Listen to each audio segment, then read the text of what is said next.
Well, that was interesting. Certainly not the performance I was expecting from the Maple Leafs tonight. We'll break it all down here on the Leaf Station After Dark. Everything that happened from start to finish in this game.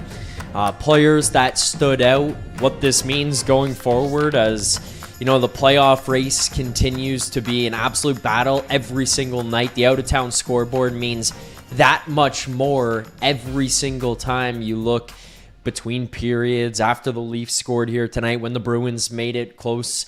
The whole way through the game, it just felt like I was watching a different team here for the Toronto Maple Leafs tonight.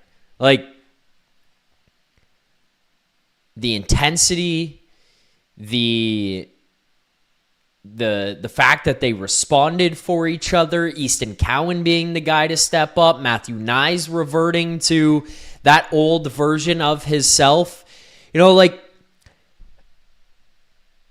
I know that there's a lot of questions, and I'm among people who have concerns and have questions about this team and what can happen next year and whether or not they can get back to a place of being a competitive team, if they can be a team that can compete with the rest of the Eastern Conference as we see everyone else taking a step.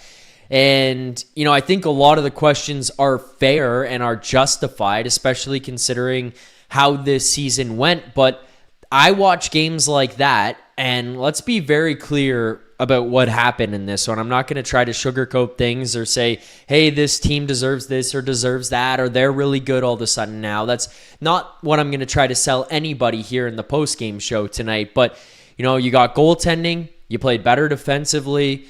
Mind you, to an extent here, special teams was a little whack all the way around. I'm not saying really good or really bad anyway, just between the Bruins and the Maple Leaf side of things, penalty kills, power plays for both teams, it just felt a little disoriented, disjointed. I think some of that was because the pressures put on by other teams, but regardless, it just was a weird one all the way around where 5-on-5 never really felt like it got a flow going to it, while also power plays and penalty kills were all chunky because they just kept having to go out there. So It was a weird night, but it was a competitive one from the Maple Leafs. They battled their nuts off from start of the game to the finish of the game to close this one out and get the win.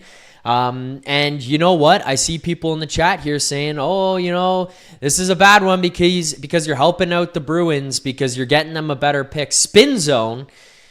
You're fucking the Bruins because now you're going to push them out of a playoff spot. So I will take that. You'll play spoiler. As long as it's not the goddamn Sens who get into a playoff spot here in the end of all of this, then I will be, I'll be happy. The Bruins and the Sens both missing. I think that is a situation that we could all take a little bit of pride in here in Toronto and say, hey, you know what? That's all right. At least they both missed. So we'll talk about all of that here on the program tonight. As always, a presentation of Bet365. Hockey fans, check out Bet365's 3-goal early payout. When your team goes up 3, you get paid. It's that simple. Download the app today. Must be 19 plus. Ontario only. Please play responsibly. I saw a comment here, and I want to start with this. This one came in from Pow. I'm sorry, but Cowan sucked ass today. Gru should have made this team from camp. Okay, whatever. The Gru thing, let's take that aside. Let's start with this. I'm sorry, but Cowan sucked ass today. Pow, I don't know if you are trolling. I don't know if you were stoned out of your gourd watching that game. I don't know if you just forgot to wear your glasses for this one, but Easton Cowan did not suck ass tonight. I thought Easton Cowan was the Leafs' most energetic, most impactful players here in this one. I saw him being physical from the jump. I saw him recognizing that maybe the hands aren't going today, or maybe I'm not feeling it in a way, so I'm going to have to get involved from a physical game. And then as he got the physical game going, and as he got into this one more and more and more throughout the course of this game. You could see him continuing to grow confidence. You could see his line mates growing confidence in him. You could see Berube gaining confidence in him.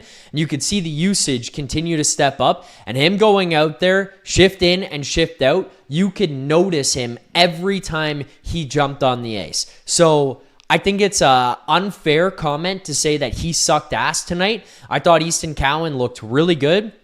I thought he was one of the most notable Leafs on the ice tonight. I actually thought he was one of the most notable players on the ice tonight for both teams, creating things, making chances happen.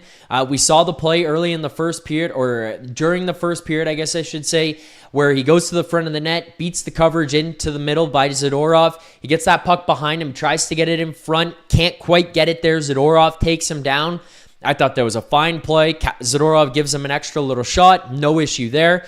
Cowan turns around, sees him, goes after him, gets in his grill, gives him a little bit of a response. The play kind of breaks up, dissipates. That's the end of that one. But, it's that engagement. It's looking at a guy who's 6'7". I think he's like 230 pounds. And Easton Cowan looks at him and says, fuck it. I don't care. I'm not scared of you. I'll jump in here. I'm going to get involved. And I'm going to make sure that you can't just push me around. And I'm going to cower and I'm going to whimper. And, that is one of the things that I think we've seen, and we'll take the next incident against Zadorov later, and we'll get to that in a moment, but that initial play where he gets pushed, that's one of those things we've seen some of these guys, whether it's been Nylander or Matthews or Marner or Tavares or Rielly in the past, where they have that happen to them and they kind of like, oh, don't hit me, and then they skate away and they kind of just leave it alone and they get out of the way, and they don't want anything to do with it. A very different scenario took place there where Cowan goes after him. And at bare minimum, that to me gives me the message and tells me, hey, here's a kid who isn't going to back down. Because, did that turn into a fight right then and there? No, it didn't. And again, we know what happened in the future. You don't know what will happen later in the game where that second chance arises. But Zadorov could have very easily grabbed Easton Cowan and just said, you want to learn a lesson right now? Let's learn a lesson. Like, I will end your life. And he has the ability to. And I say that with all due respect to Easton Cowan, but Nikita Zadorov is a big, scary man. He could have just said, Easton Cowan, stop fucking around. I'm going to grab you, and I'm going to teach you a lesson here, little boy. And obviously that doesn't come, but it at least shows him, hey, you can't just do whatever you want to me, whenever you want, however you want. I'm going to step up. I'm going to go and shoot back. I appreciate that from Easton Cowan. Then obviously talking about just kind of the rest of his game, I do think that he was showing some spurts offensively. He was showing some creative moments. He was showing the confidence carrying the puck. I see a lot of comments from people here bringing up Easton Cowan needs to gain weight. Easton Cowan needs to get bigger and stronger. No shit. I think Easton Cowan will be the first person to tell you that. He's 20 years old. He's listed at 6 foot. I doubt that he is. I think he's currently listed right now on the NHL website. I'm just trying to look it up to make sure, but I believe he's listed at 190 pounds. I would also doubt that that's the case. Typically, these guys get listed a little bit higher than what they are. 6 foot, 190. I cannot imagine Easton Cowan is clocking in at either of those. I think he's probably closer to a 5'10", 5'11", and maybe a 180, 85. But he's going to be the first guy who's going to tell you, I got to get stronger. I got to get bigger. I got to get harder to move around. I got to get tougher on pucks. But the reality is, Easton Cowan is 20 years old. He's in his first year in the NHL, fresh out of junior. Those are things that everybody needs when they come into the league. Even Ryan Leonard, who was dominant in college and joined the Washington Capitals last year, still, as physical as he was and as well-adjusted as he was to going from playing college to the NHL, there was an adjustment period that still needed to take place for him. And again, I'm not trying to compare the two in terms of their playing or what they could project to be or what their futures would be or anything like that. It's just a matter of there's a much bigger, more physical guy who even is still looking to take a step. Same thing happened with Matthew Knies when he got to the NHL as well. It's not often that these guys jump into the NHL right away in their first year and they're big physical guys who are just going to be dominant. It's not happening for everybody on every team at every age. It doesn't happen that way. There are development paths that need to be taken, and to jump on the guy right away and be like, bottom six player, not going to work, too small, give it a fucking rest. Like, let's take a break here. The kid's showing something we haven't seen out of a lot of these guys here on this team in a long time. He may not have the skills to put up the points that some of the other guys had when we watched them come through here 9-10 years ago. He's not going to project out to be 80, 90, 100-point player. That may never happen. But if he can give you 65, 70, 75, touch 80 on a good year, and he can be a guy who's not going to back down, he'll drop his gloves, he'll jump in the mix, I think everybody here in Toronto will love that. And to be quite honest with you, I'm not a prospect guy. I'm not a scout who's going to tell you what players will and will not turn out to be. But I genuinely believe this guy will be an impactful top six player. Especially if he can continue to grow, develop, get physical, continue to be physical, get stronger, get harder to knock off pucks. I think that he will be a guy who can be a legitimate impact top six player. And I think surrounding him with high-end talent will only continue to further that. So I wanted to give a shout out to Easton Cowan, even just before the fight that took place here tonight. But let's now get to that. The fight, I should say that loosely. I saw people online after saying too little too late. Easton Cowan saw what happened, saw the play go down with Radko Gudas and Austin Matthews. He was on the ice. He was right there. He could have jumped in and done something. Fair commentary. He could have. The reality is, you shouldn't need your 20-year-old rookie, who we just outlined as a guy who was smaller, probably not coming in at the stats that's laid out right now in terms of height and weight listed by the NHL, probably coming in a little bit underneath that. Could he have jumped in there on Radko Gudas? Yes. Is he the one guy that I give the pass to on that play? Yes. He took it upon himself after to say, yeah, I could have jumped in there. I could have done something. And the difference in tone that you're going to see from me here tonight when I'm talking about Cowan jumping into that play versus talking about any of the other guys in the Radko Gudas incident and anything that happened after is, you know, when Morgan Rielly goes after McLean in the Islanders game when he bumps into Wall, it just feels a little too late. And the Islanders broadcaster said that when it happened, in fact. So, I mean, it was noticed by everyone else. But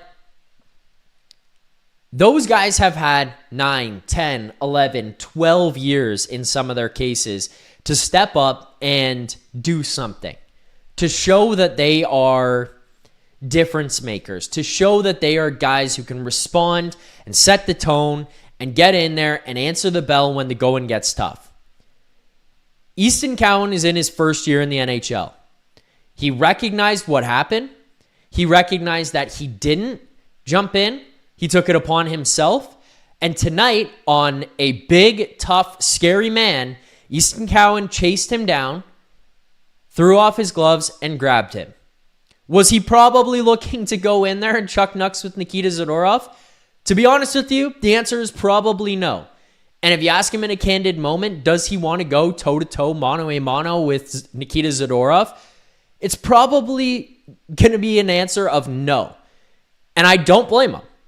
But the fact is, he dropped his gloves and he jumped in there and he responded. A 20-year-old kid saw John Tavares get plastered from behind and said, fuck it, I got to go in there and I got to do something. For that, he deserves so much goddamn respect for having the wherewithal to say, I got to go in here, I'm going to be the one to respond. And to grab Nikita Zadorov, of all people, as a 20-year-old rookie who's an undersized guy, good on him.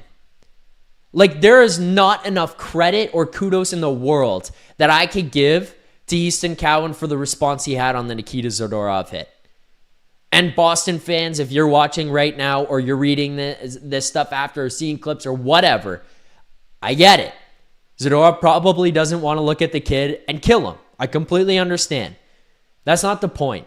It's the lead up to that. Because there is an understanding from Easton Cowan that he could get his shit pumped. But that was thrown out the window because he recognized his teammate was hit. His teammate took a bad hit, could potentially be hurt, and there was a response that was needed, and he went out there and did it. So fucking rights, Easton Cowan. Good on you, kid. That was an unreal moment of heart, of pride that was shown by him, and a little bit of courage and respect for his teammates, for his line mates, and just for the jersey that he's wearing, let alone the name on his back. So good on you, Easton Cowan, for stepping up in that moment. I thought it was a hell of a jump to go in there and say, hey, I got to go, see who it was from a while away, chase him down, and say, I'm going in there and I'm doing this. Because you know what? He could have very easily said, not for me, someone else has this. He's on the other side of the ice. He could have gone in there and just two-handed him, given him a little cross-check, given him a push, and he didn't. He dropped the gloves, he grabbed them, and he said, let's go. Didn't shake out into a full, real fight, but the fact that he was willing to, that at bare minimum deserves a hell of a lot of respect. So credit to Easton Cowan, because that to me gained a lot of credit from myself, and I think will from his teammates as well. So kudos to him. And again, yeah, I see a lot of people, oh, he's lucky he didn't get pumped. He's lucky that the refs jumped in. He's lucky that, Zadorov didn't want to go out there and kill him. Probably 100% fair. But the fact is, at 20 years old, the kid recognized the situation, learned his lesson, and when he had an opportunity to make up for it a week and a half later, he took advantage. That is different than what we've seen out of any of these guys before. And that is why that incident in of itself makes me feel prideful in what took place on the ice tonight, because it wasn't just a guy who's been around for 9, 10, 11, 12 years and looked at it and went, shit, I should have done something. I'll get him next one. That was a guy who very early on recognized the issue, said, I've got to make a difference, and did when he had the opportunity in a very short time span. So credit to Easton Cowan. I thought that was a ballsy situation that he threw himself into. So good on him. People complaining here about the Easton Cowan glaze. I mean, you're damned if you do, damned if you don't. I thought he deserved a lot of credit for the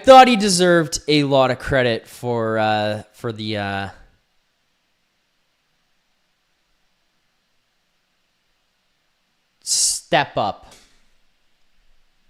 that took place. On that note, on the Nikita Zadorov hit, I think it's probably the right call for them to give him a 5 for boarding and nothing else after. I mean, would I have been shocked if they threw him a game or kicked him out of the game on that one? No, I don't think that it was egregious that they didn't.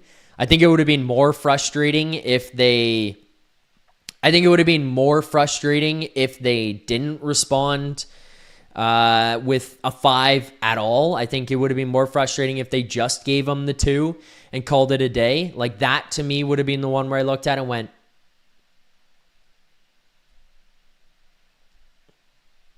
how? That's the play that you're trying to get out of the game in general. So the 5 for boarding, I think, was probably fair. Now, into the third period, the scrum ensues. Cowan jumps in there, goes out and grabs Zadorov. But in the code and how things go in the NHL, because there was no fight that took place, no legitimate fight that ensued after the fact, I don't think we can call the Cowan thing a fight. The Leafs, and Dakota Joshua in particular, decided we've got to respond to this. Come out for the third period. They finish off the Zadorov penalty. He comes out of the box. Dakota Joshua goes out there and steps up. Is that one a little late? Yes, that might be, just given what we saw from the Radko Gudas incident. But to Dakota Joshua's credit, he didn't play in that game. He wasn't involved in that. He didn't have an opportunity to step up and make a difference in that one when that incident happened. So I'll give him a little bit of a pass on the late response there. I also think Dakota Joshua has been a guy who over the last couple of weeks, dating back to when he returned since the Olympic break, has been a guy who has been more physical, has been willing to step up and stick up for guys. So I think he's done it pretty well. He obviously doesn't play in that game. He doesn't have a chance to show it against Gudis or the Anaheim Ducks. And then here tonight, he realizes someone's got to go, someone's got to answer the bell, and it's going to be me. I'm going to take Nikita Zadorov, and I'm going to go out there and get him. And you know what? For that, I have a tremendous amount of respect. Go out there, say, hey, we've got to square up. You've got to answer. I think Zadorov recognizes that that's a situation he's got to answer as well. He takes the fight. The one thing that I think is funny in watching all of that is when you see Zadorov fight a guy like Dakota Joshua, and I know Dakota Joshua isn't like the one who really stands up above everybody else as like, hey, like look at this mutant, but you can completely understand why Zadorov is as scary as he is, and you can get a true appreciation for how big the guy is when Dakota Joshua, who is a big boy, goes to fight Nikita Zadorov and can barely reach him. I think he did a pretty good job of defending himself. I think Rosie can probably give us a better answer on that than, you know, what I can, just in terms of like how a fight works and the mechanics of it. But I thought he did a pretty good job of defending himself and making sure Zadorov never really got that full reach in on him. But you could tell when he's coming swinging through, like those just aren't connecting because Zadorov just kind of has to full extend the arm a little bit, and he's not quite getting through. So it was a little bit of a tough go for Dakota Joshua in that sense, and just not being able to fully, you know, get the punch through and land anything in there. But I mean, still credit to him for at least stepping up and recognizing, hey, something's got to be done. I got to go in there. I got to fight this guy, and for that, I have some appreciation. A lot of people in the chat are going at each other right now. This is an interesting chat here tonight. It seems like we got Bruins fans, Habs fans, Leafs fans, and Sens fans, and Leafs fans who hate the Leafs all in the chat here right now. So it is a hostile environment in the chat.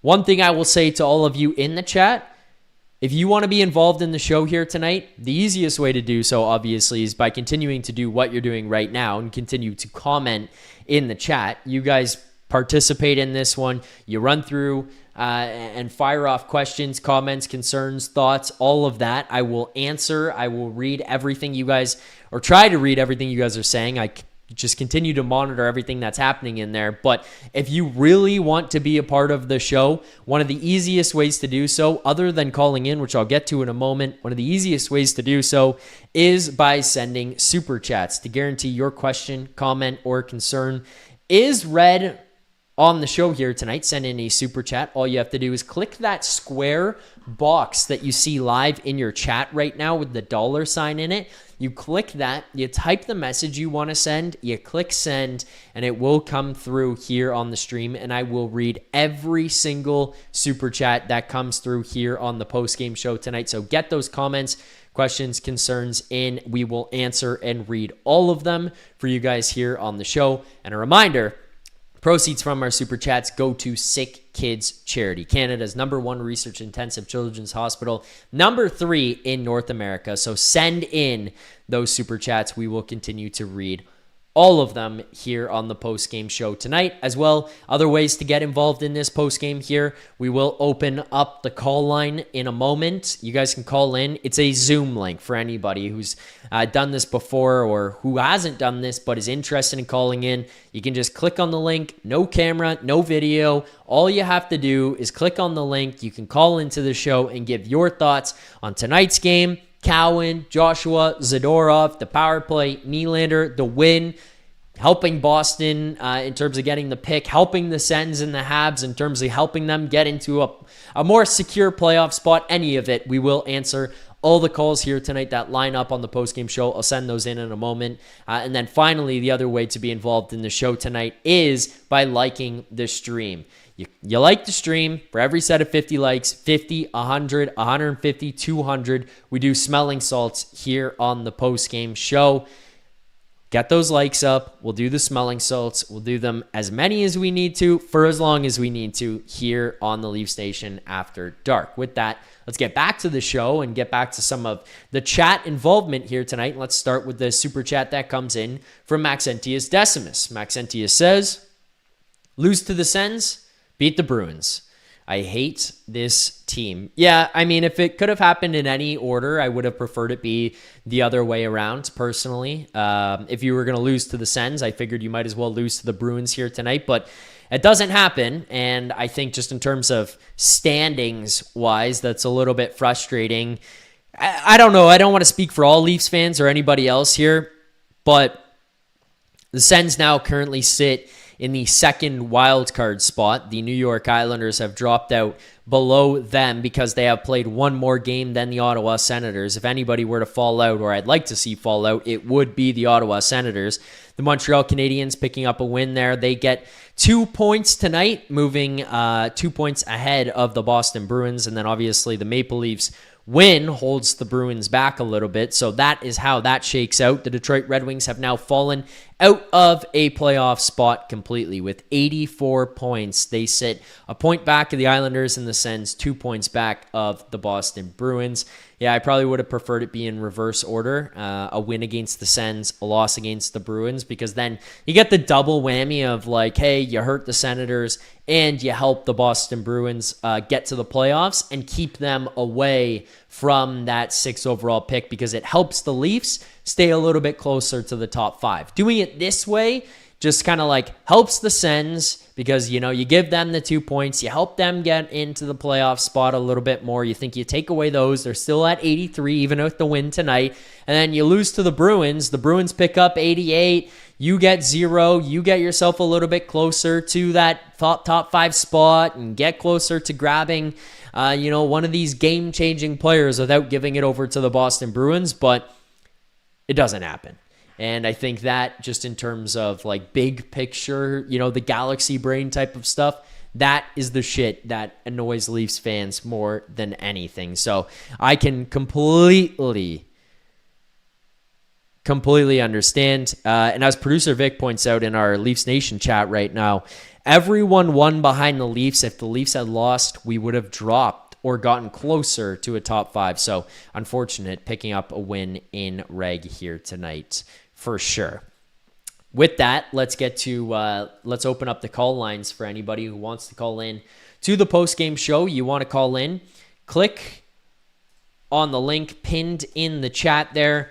I will answer all the calls from you guys here tonight. You want to give your thoughts. You want to let me know how you feel about the Cowan thing, whether you agree, disagree, whatever. I see a lot of people in the chat who seem to disagree with my Cowan take and about the fact that I thought it was a lot of credit to him for having the heart and the balls to step up and say, hey, I'm going to have to go in there and I'm going to respond, whether you want it to be him or not. The fact that he did, I thought it was commendable, but a lot of people in the chat seem to be saying too little too late. And if you want to debate it, I'm happy to debate it because I will explain why I think it was still a good play by Easton Cowan to jump in there and make that happen.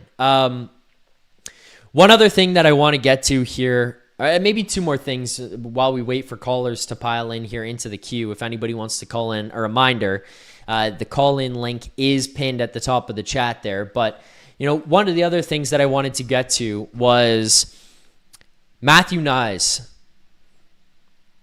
This is the Matthew Knies that I think we were all expecting would be here for the entire season. And I still don't think he's at 100%. I still don't think that he's operating at the level that he can get to. If you remember the beginning of the season and how quickly he was accumulating points and how many points he was accumulating at the beginning of the season, it felt like we were going to see this kid go on an absolute tear and truly take a step. And then it felt like once that knee injury settled in for him, he really kind of tapered off. And that that seemed to lead a lot of people to just say flat out regression, and Knies has taken a step back. And while I think that that's a part of it, I do think there was a step back for Matthew Knies. I think a lot of it is attributed to the fact that there was that hampering knee injury that doesn't allow him to play the way that Matthew Knies plays on a nightly basis. And you saw a whole lot more of that here tonight. Like that play that he makes against Mason Lohrei shorthanded to go in on the shorthanded B-way and score that goal is reminiscent of what he did last year in the playoffs against Ottawa. What we've seen the guy do last year in the regular season, even the year before that in the regular season. Like just seeing him chase down a puck, out-muscle the hell out of a guy while staying in stride, kicking the puck back up to his stick where he could get it, control it, and then make that power forward move where he drops the shoulder, fakes the backhand, goes to the forehand, and goes tit.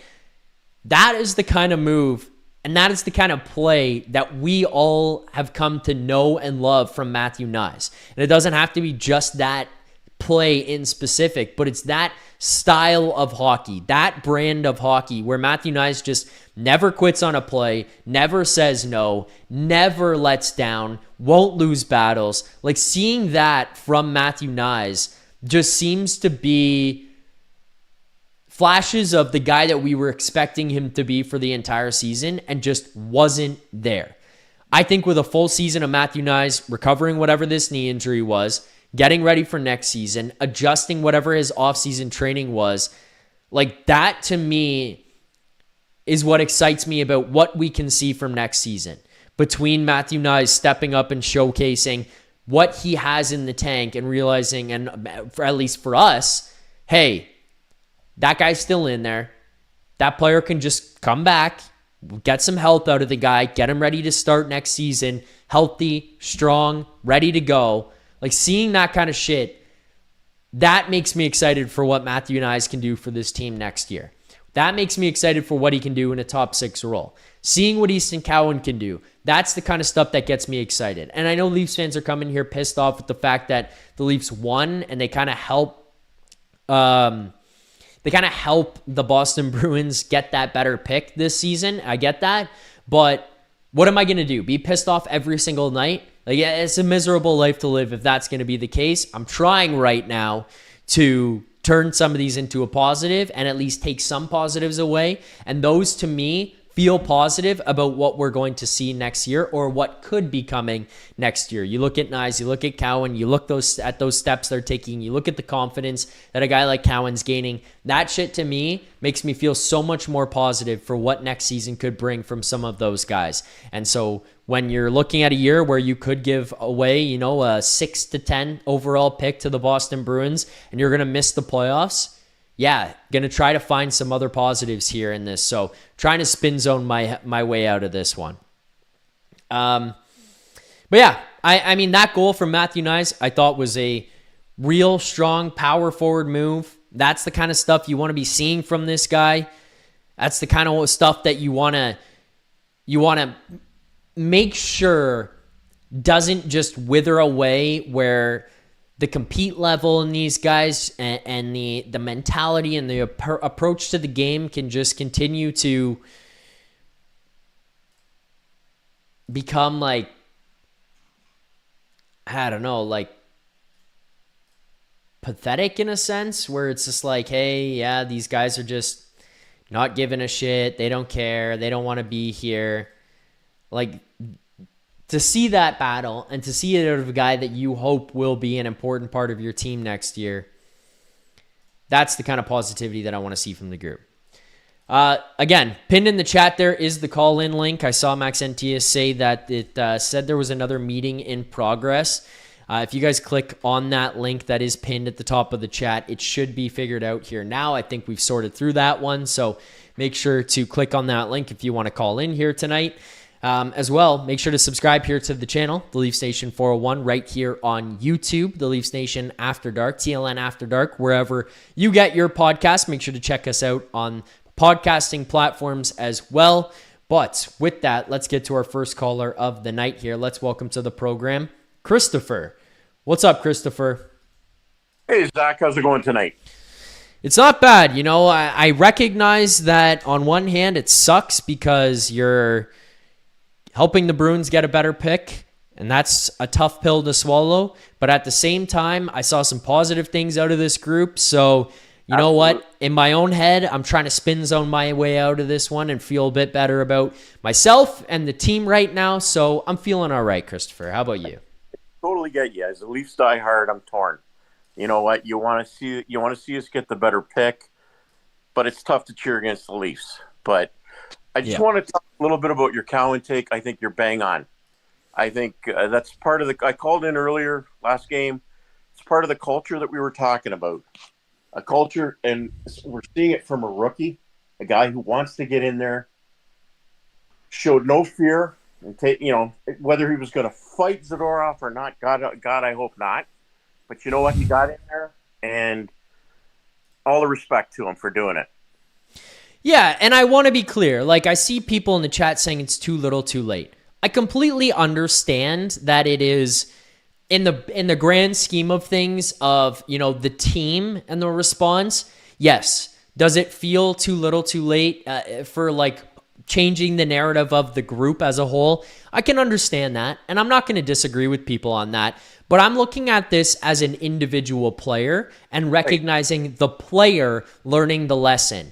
This isn't Morgan Rielly going out there in his like 13th season or whatever the hell he's in and being like, now I've got to go out there and do it. No, it's a different situation because it's a guy who's 20, who's in his first season, who I believe is playing in his 56th NHL game, who took it upon himself after the last incident to say, oh, I needed to do that. I messed up. I made a mistake. And then right away when he has a chance to correct the past and make up for that mistake, he says, hey, I'm going to go out there and do it. He didn't have to do it. There was other guys on the ice who are more veteran than him, who are bigger than him, who could have stepped up and done something. But he said, hey, screw it. I'm in there and I'm going to do it.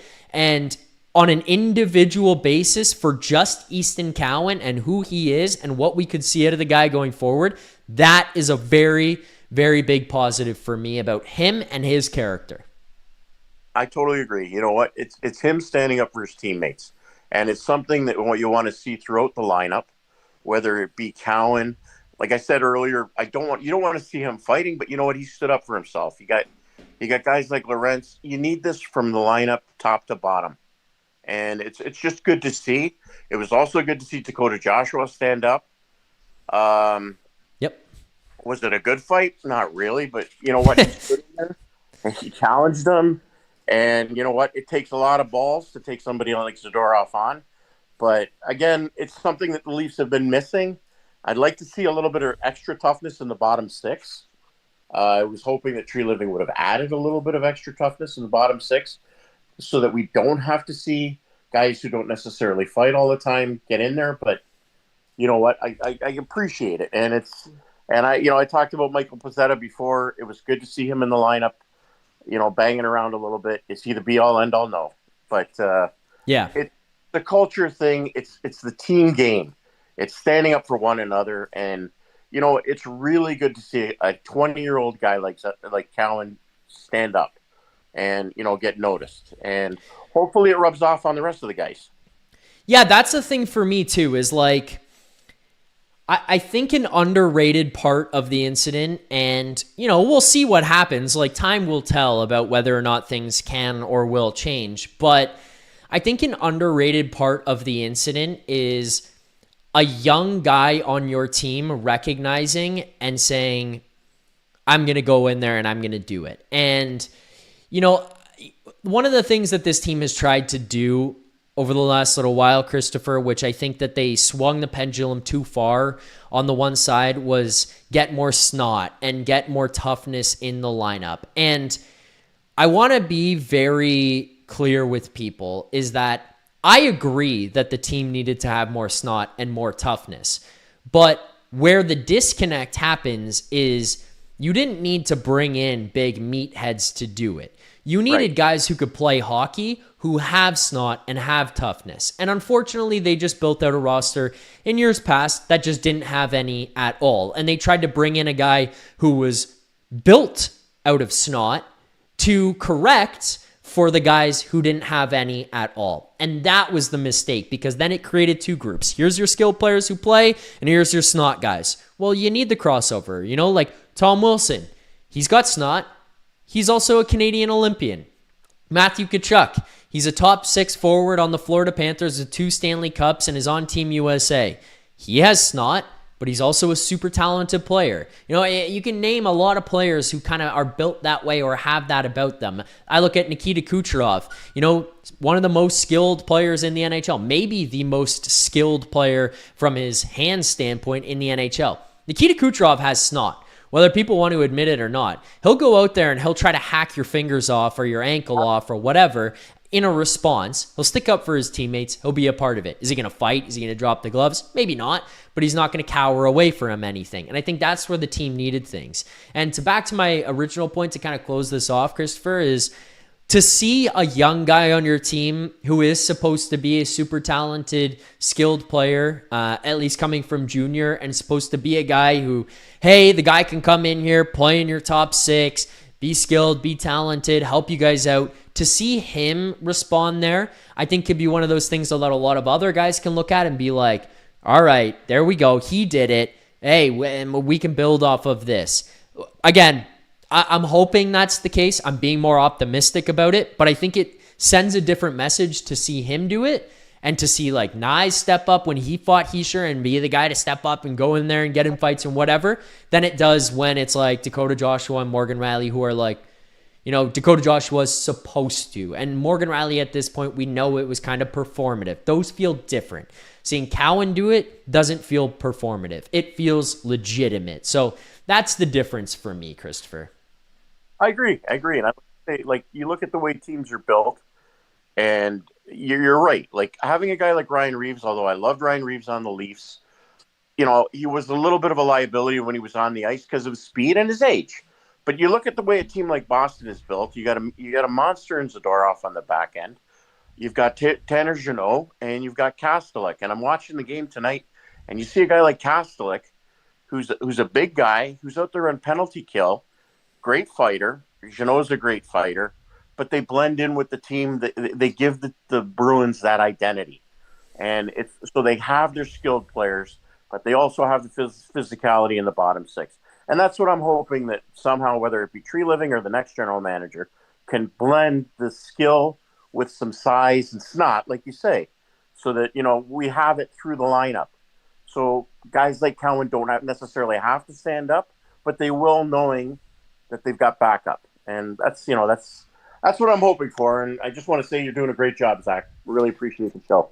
Yeah, thank you, Christopher. I appreciate that. And I agree with you, too, on the assessment there. Like, just understanding you got backup, understanding you got guys deeper down, but it's also guys who can play. I think that's kind of the disconnect that we've had here in Toronto over the last little while, and I hope that they can kind of find a way to bridge that gap. I think that they need to have the bigger guys, the more important guys, step up and answer the bell here and there and do something, but we'll see. Time will tell. We'll see what they decide to do next season. That's the problem. We're going to have to wait till next year to find out if anything actually has changed. Anything else you got for me here tonight? No, I think that's about it, Zach. I really appreciate it. Thanks a lot. All right, Christopher. Thanks for the call tonight. You enjoy the rest of your night. Take care. There you go. Christopher on the line.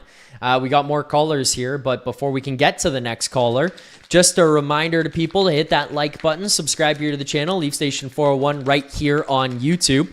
If you haven't liked already, if you haven't subscribed already, I don't know what you're waiting for. We'll be here all night breaking everything down from Game 72, a Leafs victory over the Boston Bruins, taking calls, answering super chats, doing smelling salts, all of that and more. Here are the smelling salts for the first set of 50 likes. Thank you, guys.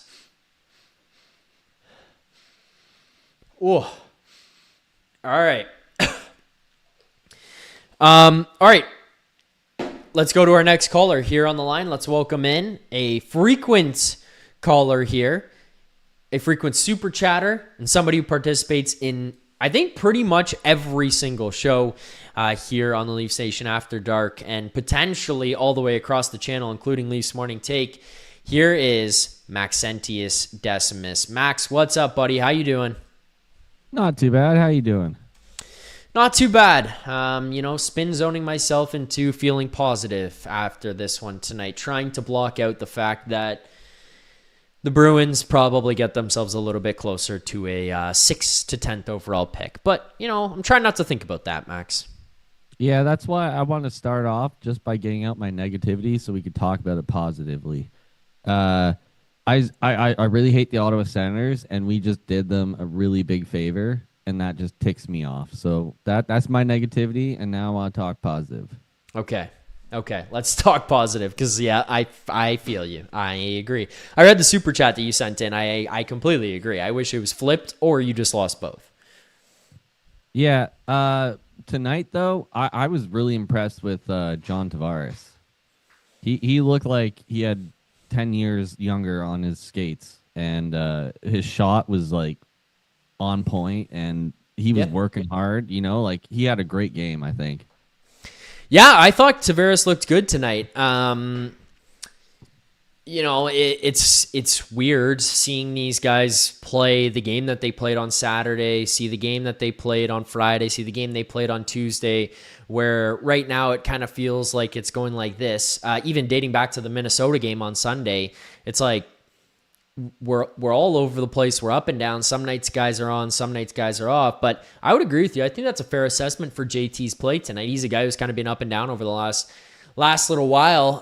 And then here tonight, he was one of the more notable Leafs on the ice. I thought he made a difference. I thought that he looked good in whatever role he was put out there in with whatever line. We know that it changed at times where sometimes he was out there with Cowan and Nylander. We saw it rotate a little bit where they would kind of have to put guys through in different spots. I thought John Tavares stepped up here, and I don't know where the hell he found these legs, but he found them tonight, Max.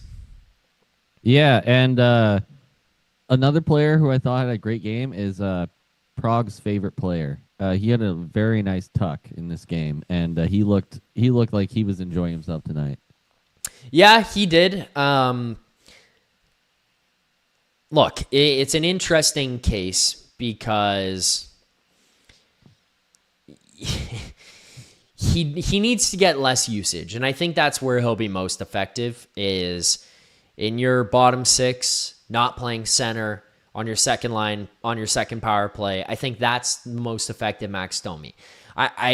I've said it before, and I think you get a rap of being somebody who hates Max Domi, and I think that was kind of what frustrated me is what I felt like Prague was backing me into a corner of, and I don't.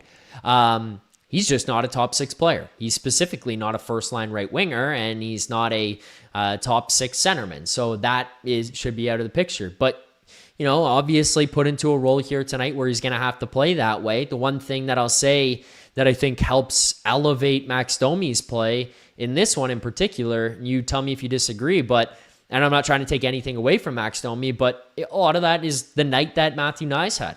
I thought Knies was incredible tonight. I thought this was a strong night from him physically. I thought he was making plays. I thought his hands looked good. I thought how he was seeing the ice was positive. You could see it a couple different times where he creates space for himself and then creates a play or an opening for somebody else.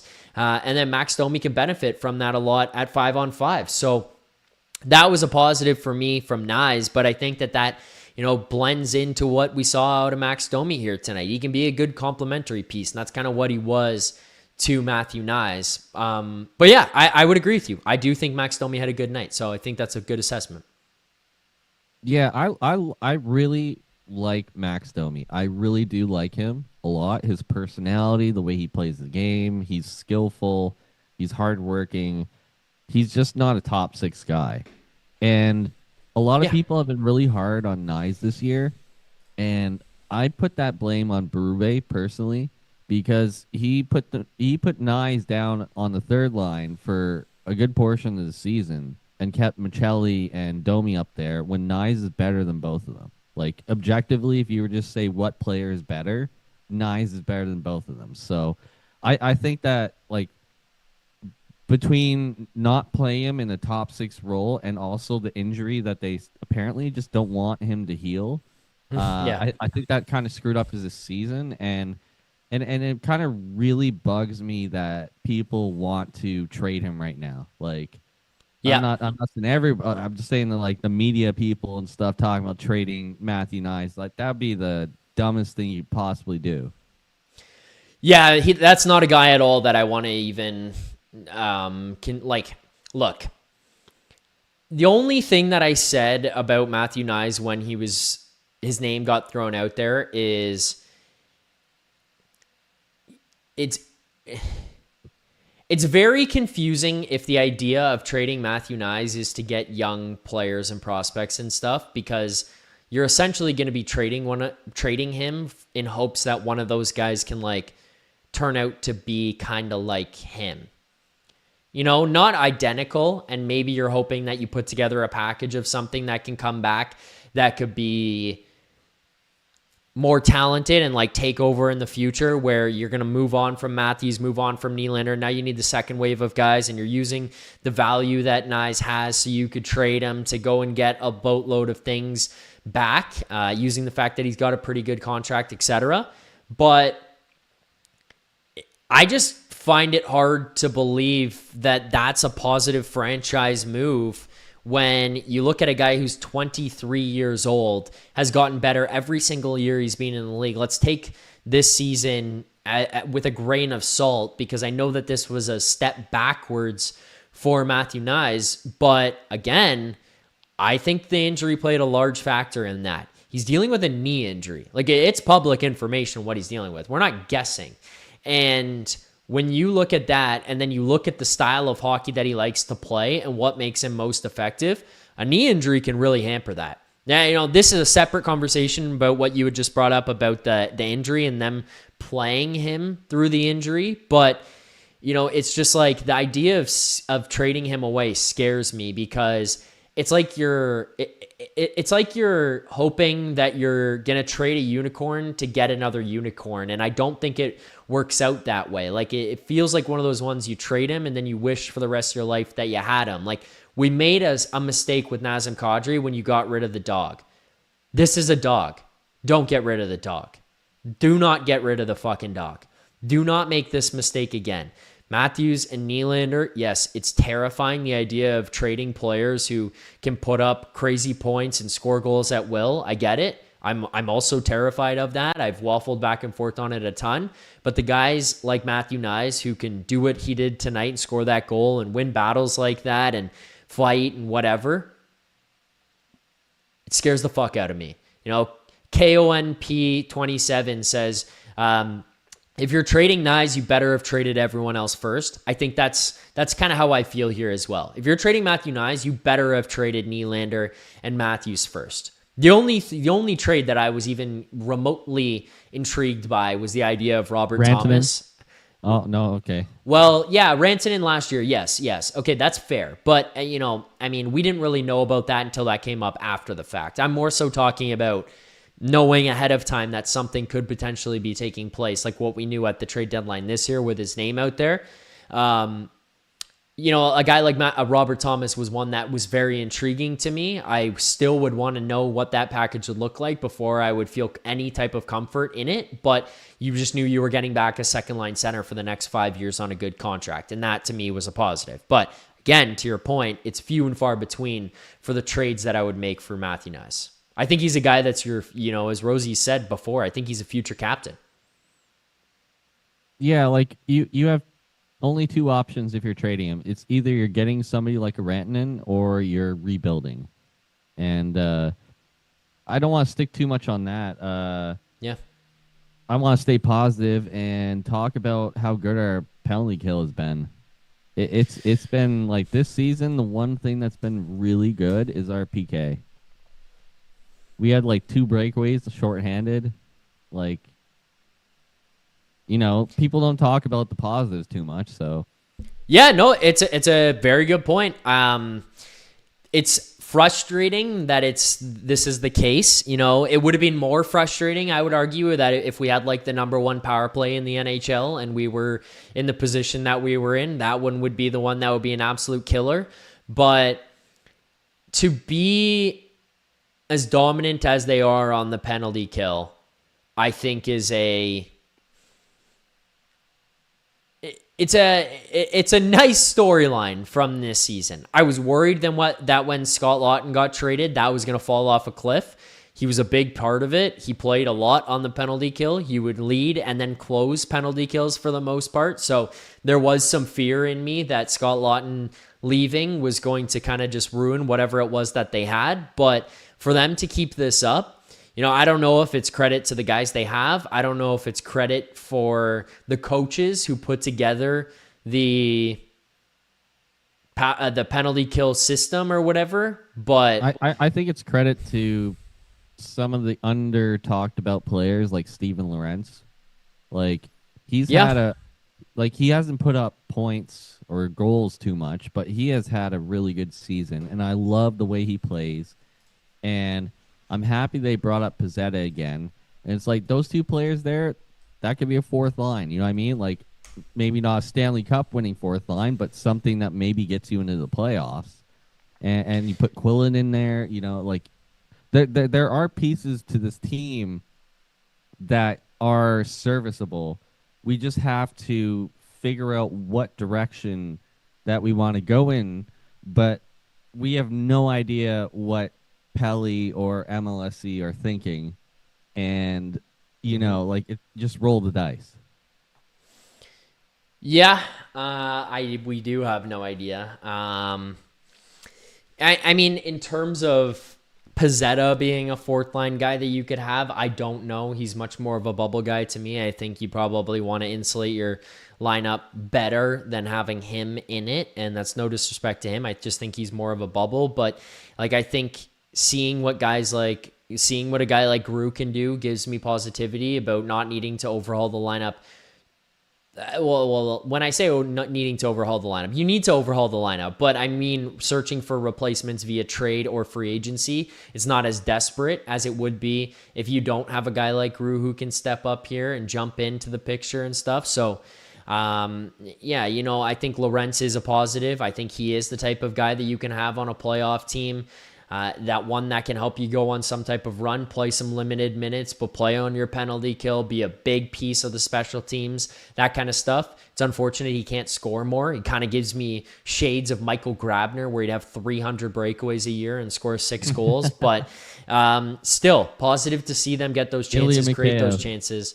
Yeah, Ilya Mikheyev, another guy to throw into that as well, 100%. But yeah, I mean, hey, that's the kind of guy, too, that has the passion. Pizzetta, kind of guy who has the passion. So I can completely understand. Even Easton Cowan, kind of guy who has the passion. Yeah, and the last thing I want to talk about is, damn, did Stolarz look good tonight? Yeah. That makes you either, A, want to trade him to a contender for a first-round draft pick, or keep him. You know what I mean? He looked when he plays like that, he is one of the best goalies in the world. Yes. So what I would say, in my opinion, is whether you trade him or not is dependent on the direction you think that you're going to be capable of going here in this summer. And the second part of it is what any other team would be willing to give to get Anthony Stolarz. I know that there was a report out there earlier this week that you're going to get nothing back for Anthony Stolarz and it would just be a contract dump.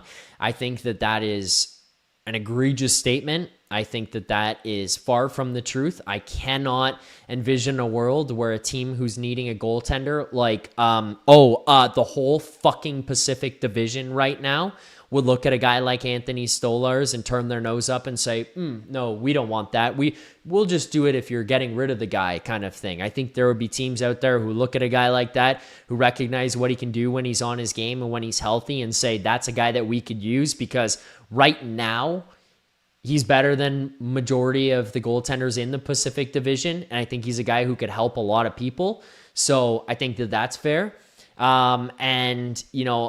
I think that there would be teams that are out there, and if they are willing to call on him and try to get him for something, then yes, you can entertain that. But, the other thing that we've kind of found out, and I wish I was speaking more educated on it when I was first talking about it, but I've at least come to learn, so I want to correct some of these things. But, we've learned now that you can carry 3 goaltenders for next season, and Hildeby will be waiver exempt until I believe it's 35 games. So once he plays in 35 games, at that point, he will no longer be waiver exempt. So he can still go up and down. That obviously, if he plays 35 plus, implies one of two things. One of your or both of your goaltenders are suffering significant injury problems again, in which case it's probably time to move off of them anyways. And maybe that's too little too late, but if you think you're competing, probably having Wall and Stolarz in there as your guys will help you a little bit more, just because it gives you a little bit more insulation and gives you 3 goaltenders, which is something that a lot of teams around the league would probably be dying for.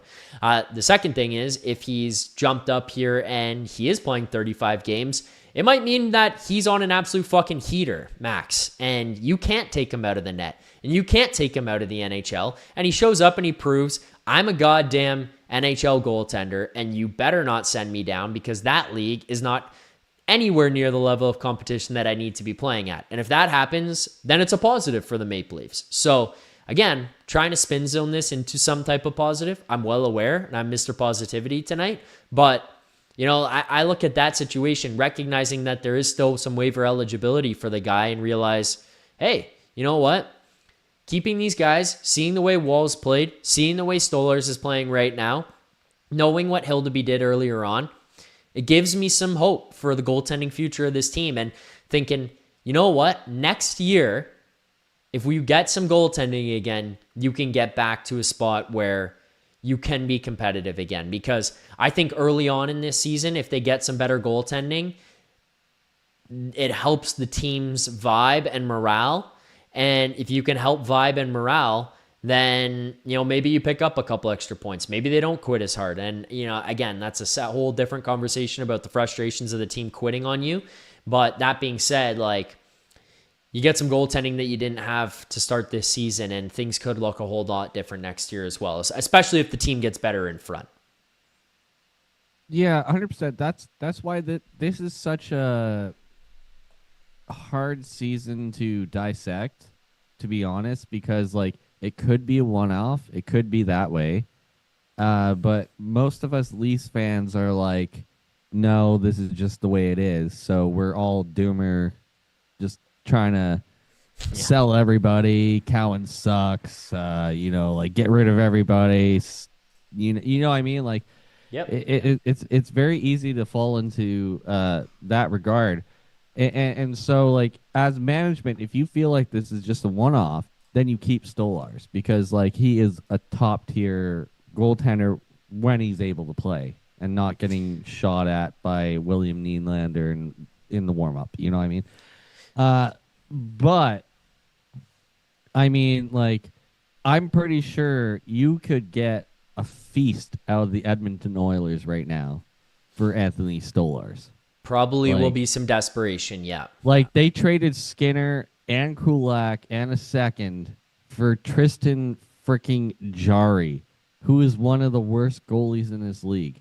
What, like, you could get a first for Stolarz from Edmonton. I swear to God. I don't know if it would go that high, especially considering his contract's going to go up. He is 33 years old, and I think there's 4 years left on it. I don't know that it goes as high as a first. But just ask McDavid. Sorry to interrupt you. Just ask McDavid. What do you think? Well, yeah, that's a fair point. He goes to them and says, hey, Stan, we need goaltending. Get it at all costs. And then they call, hopefully not Tree Living, because I don't think he pulls off the type of deal that you need in that case. But, you know, he calls the new Leafs GM and he says, okay, we want Stolarz. And they say, yeah, we know there's no other goaltenders out there, so you're going to have to pay out the ass. We'll take somebody... So we'll take something important from you. Yeah, okay. I can see that. I don't know if it's a first round pick, but I don't even know if they have any of those to offer in the near future here. But yeah, man. I don't know. Like, it's just, and I see in the chat, you know, Dyslexic points out, and I'm not disagreeing with this, the goaltending bailed them out for a full season before that. It had to come back down to earth at some point. Team is dog shit in front of them. Like, I agree. The team is dog shit in front of them. What makes me confused, and I think what you were kind of talking about there, Max, as well, is It's a weird year for evaluation because I think a lot of different stuff happened here, and I'm not using any of these things as excuses for what the results were on the ice. I'm more so talking about from an evaluation perspective and trying to determine what happened. I think that the coach probably was the wrong fit for this team in general. Just systematically, all that kind of stuff. Take away the motivation factor. Systematically, probably the wrong fit. I think the team knows that the coach is the wrong fit. Hockey players are smart enough. Like, I know people in the chat, myself included, sometimes want to go nuts and throw that to the curb. Reality is, these guys are playing in the NHL for a reason, majority of them. And they're smart guys. They get there because they recognize the game. They understand the game. They understand what needs to happen, what doesn't need to happen. And they probably can collectively look at Craig Berube, the systems that are being implemented and the way their team is constructed, and recognize, this maybe isn't compatible. And I think at some point that probably wears on them and they get a little bit frustrated and they want him to change things and he won't. And then he does the motivation thing and then they get some friction and then they go head to head. And that doesn't work. Separate instance here would be your goaltending. You didn't have Wall and Stolarz playing at the same time for a long time during this season. Stolarz starts the year, Wall's injured, or wherever he was. Wall comes back, Stolarz is injured. Dennis Hildeby's playing a lot of games. You went through periods where Stoli wasn't very good, Wall wasn't very good, and you didn't have the other guy to pick them back up. Hildeby did a good job in replacement, but I think it's a little bit more calming when the team plays in front of one of those guys rather than when they play in front of a Dennis Hildeby, just by sheer nature. It's not a young guy back in there that you're unsure of. Then you take the fact that they dealt with some injuries mixed in that. Again, I'm not using this as an excuse, but I'm just talking about from an evaluation standpoint.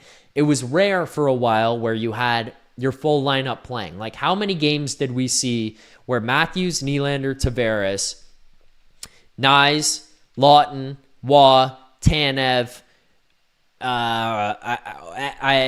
think even at some point there, McCabe dealt with it where they were all playing at the same time. It didn't all happen at the same time. Then you look at the additions that were made. You didn't add a top six. Then you probably messed up by going too old and too heavy. So you look at all of these things and it's like, there's probably just a whole lot of fucking issues that took place. And then on top of that, Max, I would say, if you had changed the coach, you probably would have gotten a little bit of a better read. And they just decided not to do so, and they've held on to it all the way through. And so now you're getting a guy who doesn't want to play kids. So now you don't even get that full understanding of what you have in the Marlies. Where's the run? Where's Villeneuve? Why can't Luke Hames play? Why can't Cade Weber play? Quillen's playing. He barely gets minutes. Like, all of these things just make it harder to evaluate. So this summer, fuck.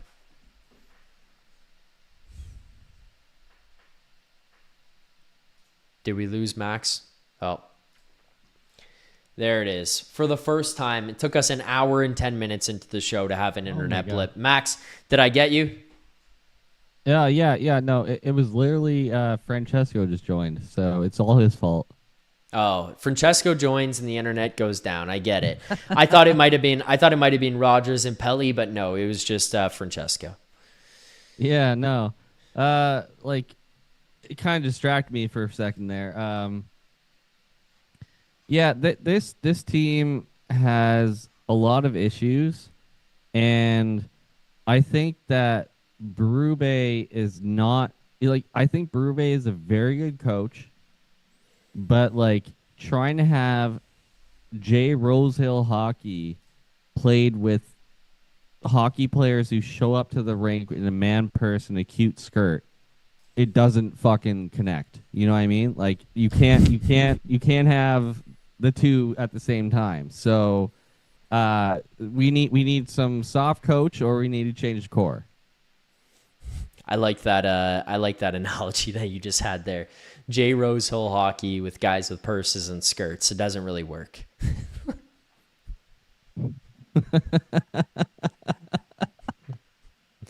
I can't wait for Rosie to see that one. Oh man, Tammy's freaking super chat this morning about who would win a who do you think would win a purse fight? Matthews or Nylander? Just a purse swing off. They're just swinging Yeah, at each swing other off. with purses. Who would win? Tammy asked this morning. I don't know. I think you might have to go. I think you might have to go with Matthews. I think he's got some reach.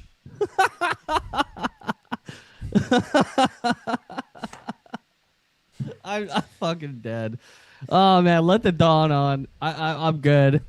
All right, love Max. talking to you, Zach. Have a good night. I'm talking to you too, man. Thanks for the call, Max. Take it Appreciate easy, it. man. Good way to end it. Bye-bye. There you go. Max Entius Decimus on the line. We do have another caller we're going to get to here in 1 second. Just before we do, a reminder to everybody in the chat to hit that like button. Subscribe here to the channel. If we get to 100 likes, we'll do more smelling salts. But just quickly, who is joining, just a reminder on that as well. Let's now get to one of our segments before our next caller. Let's go to our best bet segment presented by Bet365. Tired of waiting for the end of the game to get paid? Ready to move on to the next puck drop? That's why Bet365, an official partner of the NHL, has 3-goal early payout. If the team you're riding goes up 3 goals at any point in the game, they'll pay your bet out early. Hockey moves fast. Now with 3-goal early payout, there's one less thing you have to wait around for at Bet365. Download the app and see what early payout's all about. Hockey moves fast. Oh, that's misread. I read that again. That's on me. Must be 19 or older. Ontario only. Please play responsibly. If you or someone you know has concerns about gambling, visit connectsontario.ca. Terms and conditions apply. Best bets for tonight. Let's just quickly recap what we had here. Both lost, so we are on an 8-bet losing streak right now. We'll just recap them quickly. But, I know that Fraser Minten only had 2 points since the Olympic break going into tonight, but if there was ever a game for it to be like, this game matters, the Bruins need to win, they're going to show up, someone's going to get it done, it's Fraser Minten, the hero. I thought it would be this one here tonight. I predicted Fraser Minten would score. We bet that one half unit at plus 300. That loses. This is no shot on Fraser Minten. This is more a shot of the people who wanted to try to claim Fraser Minten as the second coming of Jesus and the next greatest hockey player to ever play the game. You can see the guy slowed his roll here right now. I don't think he's a first-line center. I don't think he's going to be a first-line center. Really good player. Wish the trade didn't happen that way, but everyone can kind of take a break. I think it's less so people in the market of Toronto, to be fair. I think it's more so people outside, and a lot of people want to make fun of the Leafs. So Leafs fans, just keep that in the back of your mind. I think it'll be okay. And then the Bruins puck line, -1.5, plus 130 was the other bet. I thought that they were going to waltz over the Maple Leafs here tonight because this one meant something for them. They needed a win, and it does not happen. Those are your best bets. We lose a full unit here tonight on this one. We go down 2.35 units, but based on the year we've had, we've got plenty of time in the next 10 games to get this thing back on track. With that, let's get to our next caller and probably our final caller here of the night. Unless anyone else wants to jump in on that link, let's welcome to the program the man everyone's been waiting for. Let's welcome in Francesco. What's up, Francesco? How you doing? Not bad. How are you doing, my friend? Not bad, Francesco. What's up tonight? Well, we watched the game here. They did what they were supposed to do in November, right? This is what they should have done in November. Well, now it's too late, right?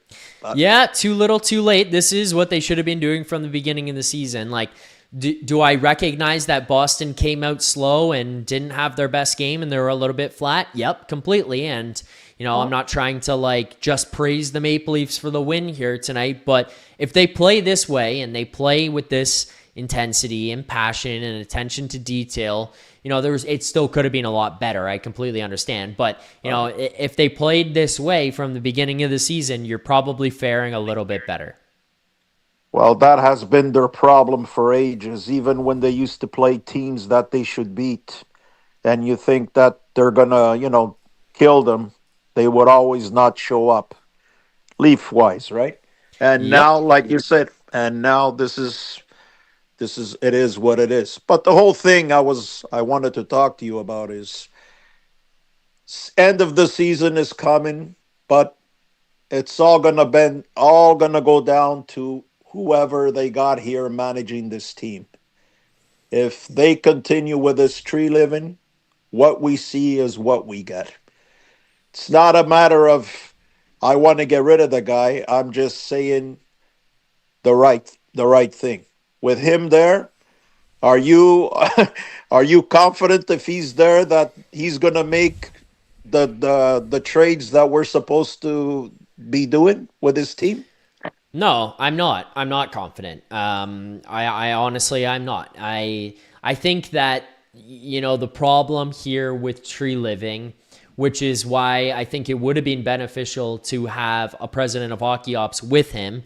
And specifically, I think it would have been better to have a guy, it would have been good to have a guy who was better at some of the day-to-day hockey management than a guy like Brendan Shanahan, because I think one thing that we can clearly understand from the Shanahan era is that Shanahan was never great at trades. Brad Treliving is also not great at trades. One thing that Brad Treliving is really good at is signings. Has he made some mistakes in who he's signed? Sure. Every single GM in the NHL has, but he's got a pretty high hit rate on the signings that he has. The Matthew Knies contract, unreal contract. Obviously, this season he's taken a step back, but even still, I think this has been a really good season from Matthew Knies, all things considered, and not one where it's like, well, he took his foot off the gas because he got paid. No, I think we saw him deal with some injury and his play dipped. Nobody's complaining about the Matthews contract. I know the injury and the production has dropped, but even still, I think there's an understanding that the contract is a fine contract. It's just, hey, you want the guy to perform better in the playoffs and you want more goals out of him in the regular season right now. But I think we all know, hey, things can get better, maybe not, but the contract that he signed was justified and understandable. The Nylander contract, no one's complaining about. The JT contract, I thought was great. Extending Stolarz, I still think was a great idea. In 2 years from now, maybe that one will be bad, but the Chris Tanev signing was great. Like, he's done some really good signings. He's had some really good jobs with some of the signings. Yes, there were mistakes. Problem is, but he's bad at trading. Exactly, and that is what they're heading into. The most important part at the end of the season, they have to change and make trades and that, and this guy is not capable of doing that. So in order for them to make any advancement, God forbid if this guy is here next year. God forbid. I think instead of bet 365, you got to do like even the draft lottery. You got to do a lottery of if tree living is going to be around at the end of the year. When you do the lottery for if the Leafs are going to pick first. Well, let's do a lottery if Tree Living is going to have a job at the end of the year. Yeah, I think at this point it's probably more likely that he's with the Maple Leafs than he's not, which I think, considering what needs to happen in this offseason, is concerning for myself and a lot of Leafs fans. But I understand where you're coming from and the concerns about the trades, because I don't think that he's the guy who should be steering the ship or making the trades this summer. I don't think so. And the coach that they should have had here, even before they hired Berube, was the guy that they let go to Washington, Carberry, whatever. Yeah, he should have been the coach. I remember when he was here and our power play was in first place, was the best power play around. But they let him go. But it's like I said, this year now it's gone. It's just a matter of where the Leafs are going to select. Doesn't really matter because the next 3 years, it's going to be a lot of work. And they need somebody that can handle that. And like I just finished telling you, I don't think this guy is capable. From what he has shown me, nothing. The other day I went down and watched the Marley game. I said, let me go see and check who do we have down here? Who do the Leafs have down here? Yeah, they got maybe a couple of pretty good players, but they're like third liners. You don't see like nobody who you say, hey, this guy is a can't miss prospect. You know, it's like third liners. Yeah. Yeah, that's I all they think got. that's fair. So, But I think that's also a product of what happened under Kyle Dubas and that regime there as well. Because I think when you look at the progression of what took place where Brad Treliving got here, even the young, like they had some young guys, but they didn't have many. I think that's the one thing that people fail to recognize. They had limited picks left when he did get here. They hadn't picked very many guys, and the guys that they did pick hadn't panned out really to that point. So yeah, there wasn't a lot down there, and then he hasn't done a very good job so far of restocking the Marlies. At some point here, maybe some of those guys do develop into something. But the only thing I will say, Francesco, is that even with them being third, fourth line guys who could jump up and play in the NHL, that's still a positive. You hope that they could be guys who can play on like a competitive team and not just a team who sits outside of a playoff spot. And it's like, well, that's great. They're NHL players on a not very good team. You want them to be NHL players on a competing team. But that's still important to have those guys coming and developing, and you just hope that they can continue to develop those guys properly. Yeah, you're right there. And also, whoever they hire to be the manager here, you have to get a guy who's not afraid to take chances, who sees what he needs and goes for it. A guy like that guy in Florida, Zito. A guy like the manager there in Tampa Bay, Breezeball, whatever his name is. Those guys, they go for it. And they have a consistent winning team. Even if they trade draft choices or whatever, but you have to be able to make the right trades. I was checking this guy out. I was checking this guy Treliving's record when he was in Calgary. Check the trades that he made. He got sucked in every trade he made. Every single trade. He didn't make one good trade. Not one. The man gave away Sean Monahan. He gave away Sam Bennett. He gave away so many guys and he got hardly none in return. Like he didn't win a trade. You have to, in order to be a good manager, you got to win trades. I'm not saying all of them, but you got to win some. He's been here now for 2 years. I don't think he's won one trade. What trade has he won while he's manager of the Leafs? None. Yeah, none. None that you could honestly look at and say, yep, that one really worked out. That's right. So now, instead of the draft lottery at the end of the show, do the lottery of if Treliving will have a job at the end of the year. Give it a spin and see what happens.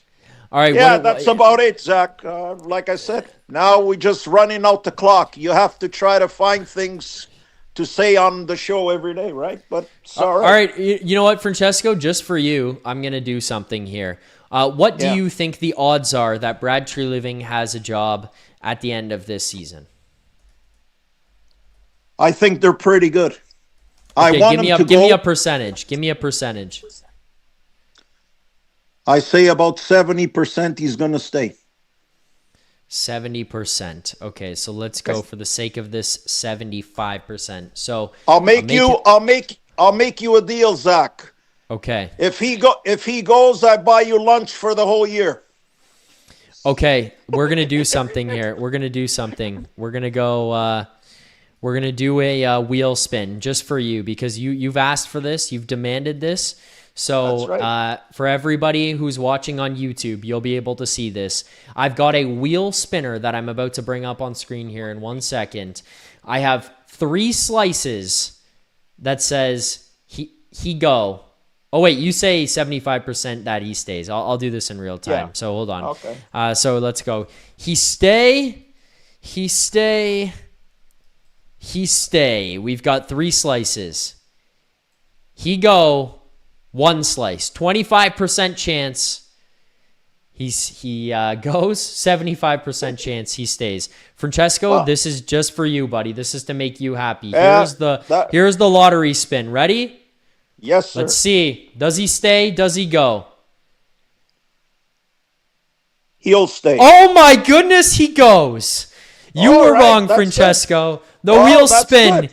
He go. That's good. Now you got to do that every night, every single night. Okay. Because you know why you got to do it every night? Because our friend Keith Pelly watches the show every night, eh? So You think so? he has to see. Oh, yeah. He keeps on taking the internet out on us, eh? So that's yeah, right. exactly. All right, you got anything else for us here, Francesco? Oh, that's basically it.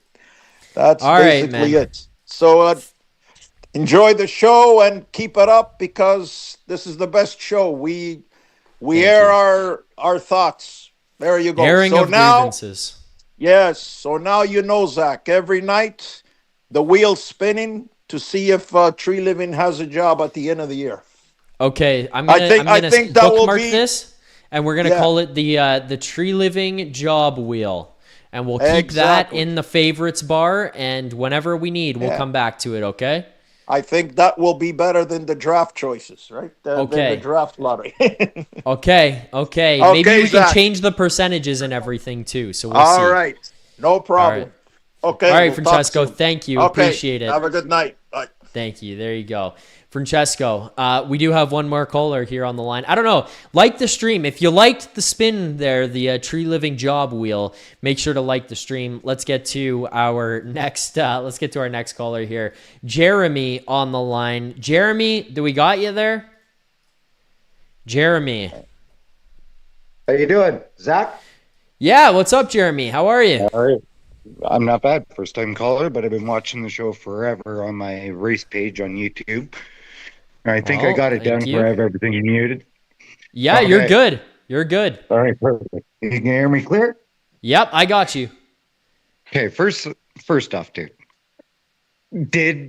Are you going with the Marner look right now? Because, I noticed, bitch Marner, sorry, am I allowed to swear a little bit like that? Yeah, you're allowed to swear as much as you want. All right.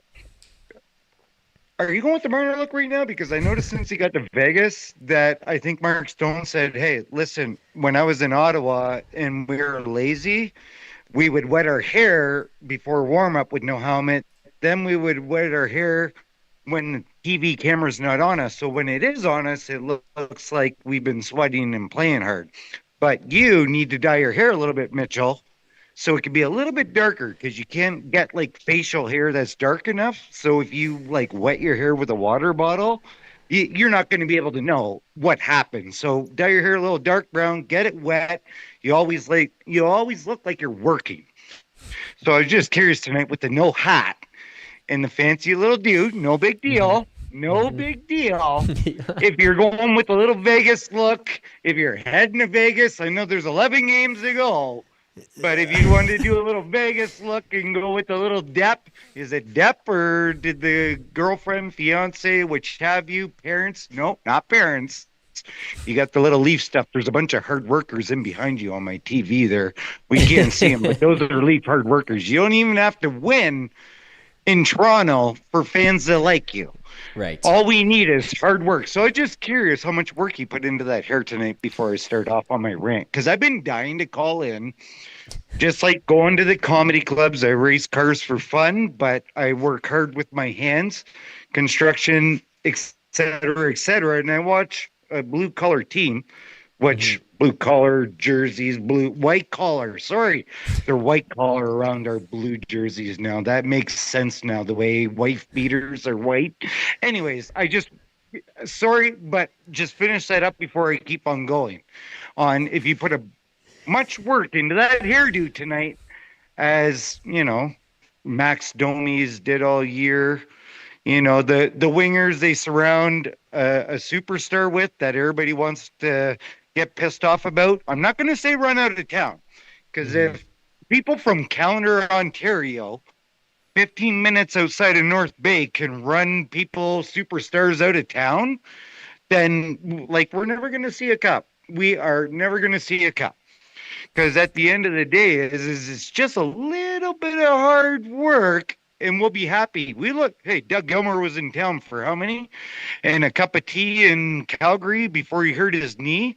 And we have his jersey up there. You can't beat Fraser Minten and have 93 in Toronto. You're gone. Get to Boston. You wear that wherever you want. In Toronto, you had to do hard work. All we did was conference finals, and they're fucking legends. Fucking legends. Why? Because they worked their fucking ass off. If you hit fucking Doug Gilmour, you're gonna look like Rocky. Yo, Adrian. Yo, Marty McSorley, how's your face look there now after hitting fucking Dougie? Because Wendell came over and punched his fucking lights right out. At the end of the day, did you put that much work into that hair tonight, Zachary? As Max Domi's did all year, that his old man is going to have more goals than he ever did playing with the Leafs. Like Matt Sundin's my favorite player. Had garbage on his line. Jonas Hoagland, fucking career high, 14 goals. Hey, Matt Sundin, how you doing? Yeah, 29, no big deal. You know what I mean? Did you put as much effort into that hair today as Max Domi's did a year and a half as a Leaf? Carry on laughing. Seriously, it's okay. Like, it's my first time ever calling into anything. Dude, I have interviews to where I haven't watched them yet from, like, Ontario track stuff to where I don't want to hear my fucking annoying voice, but I don't think other people would mind me chopping it up over realism. And non-delusional. I'm a non-delusional Leafs fan. I said, this is fucked up. There's a problem in that room. At the end of the day let's get back to my main question on that hairdo. It's all right. You look great. It's fucking great. Like, I love it. The Hamilton Bulldogs, the whole bit, all that shit. No Jay McKee. Sorry, off the board. You want to come and run the fucking defense and get fucking Van Ryn, who should lose 25 fucking pounds more? Because, like, Mark Savard, fatso, how can you be a assistant coach, power play coach, and come into a team at the start of the year and say, hey, hopefully you guys are fucking all in shape today. You know, I know we're the fucking power play team here, but yeah, we need effort to get those pucks out of the zone and in there. When, dude, what are you talking about?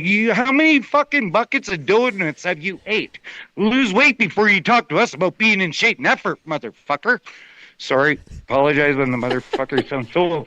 I don't know how to speak these days because people, it's like, oh, this guy's losing it. No, I'm just an Italian that's just speaking off the top of the dome on what I see and what I hear. To where there's a lot of delusional Leaf fans, and I love my Leafs. The Montreal fans, they're crazy as fuck. There's a lot of shit inside these goddamn things to where it's like, are you kidding me? Are you kidding me? Trade this, trade that. To where, yeah, let's just put the team in the bottom. You know when their last first round overall pick was, Zach? I know I haven't let you respond yet on your hairdo, but I get it. You know when our last first overall pick was before Matthews? Fucking Wendell Clark. How old were you in 1985? Because we're not counting the second overall flip the balls at bingo for fucking Tyler Seguin. At the end of the day you know how hard it is to get a top 5 fucking pick in the NHL? Hard. Where's the team saying, hey, chop this down. Everybody's injured. We have to have a cap that has a minimum of $1 million so dollars. That's what's going out. Hey, we have accountability. I don't like talking shit about Morgan Rielly. That guy could have been like a bitch Marner and he could be at like an 8.7 AAV like Seth Jones and have to get run out of 3 towns before another team is paying for his fucking salary with 4 years left on the contract. That kid is taken on a broken leg. Brian Burke draft him after 16 games in the dub. And this team, let's find somebody to play with Morgan. Let's find somebody to play with Morgan. Okay, how about we find somebody to play in front of fucking Morgan? Like 2 guys. And Morgan be like a 5th or a 6th defenseman. And maybe second power play, but not penalty killing, second power play, yada, yada. I'm not going into that right now. I'm tired of this chat and all this stuff. Over the year and a half to where I was like, buddy, hook me up. I have an iPhone 5. I don't got time for the internet shit. I work all day. Let's use your piece of shit Android and rock it to where. Tell me about the hairdo before we get into that. What a call. Thank you. That's what. Carry on. Sorry, Zach. What a My hair call. went on in the shop too. But tell All me good. about the hairdo. Yeah, or no cap. The hairdo was. Did you go to Soya or whatever, like Nylander's place there for din-dins before the game? Is that why you had to look all fancy with no fucking Hamilton hat tonight? I just got my haircut. up? I just got my haircut. When I have my haircut, I like to go on the show, no hat. I like to rock no hat. When it gets long and out of control and a little bit ridiculous, that's when the hat comes out and I bring that back. So that's why we're rocking no hat here tonight. In terms of the hairdo choice, in terms of why I get this hairdo, to be honest with you, what ended up happening was I think it was like 4 years ago I was doing this show. And I was trying to get subscribers on my channel when I had my own channel. And I said, you know, if I get like 1,000 subscribers by the playoffs, it was my first year. I said, if we get 1,000, I'll do a mullet for the playoffs. And within like a month, I gained 500 new subscribers and I had to get a mullet for the playoffs. And from that point, 4 years ago to today, it's stuck. In terms of why it looks a little wet, I don't really know. I put a little product in it, so maybe it's giving it a little bit of a glisten. Yeah, but that's a product. Where are we going with the product? Well, you know, Cap I was or I no was cap? thinking about moving. I was thinking about Whites? moving myself to like Florida or Tampa or Vegas or Dallas because you know the fan base here, Save the money fan on base here in products going Toronto. there with the taxes. The fan base here in Toronto, they're really hard on me, and you know I was walking the other day, and someone was asking me questions about the show, and I didn't like that, so you know I'm gonna move my talents to a different city. Out, you better come north. Might as well Yeah. come north. There's less delusional here because keep them all in line. But yeah, I could see how you have Florida too, Tampa. Yeah. You Stay know, out of the you're- limelight.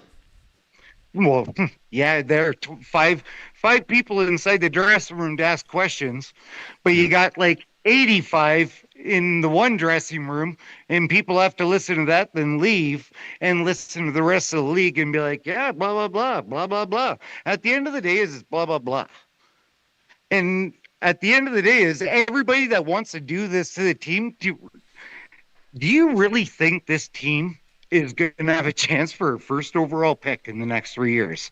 After Wendell Clark in 1985, I'm an 81 baby, December, so it's kind of fucked up. At the end of the day is, do you think we are going to have chances like fucking Edmonton all these years to where it's like, hey, Yakupov, oh shit, wow, man, they fucked up not taking Sagan. He would have helped you because Taylor Hall, Mr. Big Lips, he'll fucking go from team to team. The guy wins a Hart Trophy at an 86-point. What do you have? 86-point seasons with 80.6 season with fucking Jersey and wins a Hart Trophy because everybody else was lollygagged. Bottom line is this year, when you're playing 6 games a week, Easton Cowan, he's probably playing what? 3 games a week on a Friday, Saturday, Sunday. At the end of the day is when you put a team through a schedule they've been through this year, this team is built to play in the playoffs. You have to get to the playoffs. Berube is not a bad coach, but he's not the coach for this team. Right. He is not the coach for this team to motivate these players. And these players, if you were on the bench, right? Like even sitting there, we were talking about the other day, you didn't make the team, you're going to try out, yada, yada. Get the fuck out of here, Zach. Jesus Christ. We could put a fucking piece of plywood over there with a mesh net, and the mesh net is the weakest mesh, and it'll stop pucks before you will. Get the fuck out. If they didn't say that to you and they said, sit on the bench, you could be the backup goalie, wouldn't you look down there if you're fucking Clemenson for Brodeur during 75 games, Brodeur's in nets, and looking down saying, hey, why isn't Morgan sitting? Why is Max getting opportunities in a shootout? When, like, did they just decide to do the Nylander Matthews? Hey, Max Domi, fuck, go out there and take a shootout. To where, are you kidding me? To where you don't think people are looking down, like even Morgan Rielly looking down and McCabe and OEL to where that's probably that's the D that needs to stay, because guaranteed inside there with the rest of the Swedes, he's probably like cream puffs. Let's go. You know what I mean? And pissed off that he didn't go because he didn't want to go. Now you're told to go.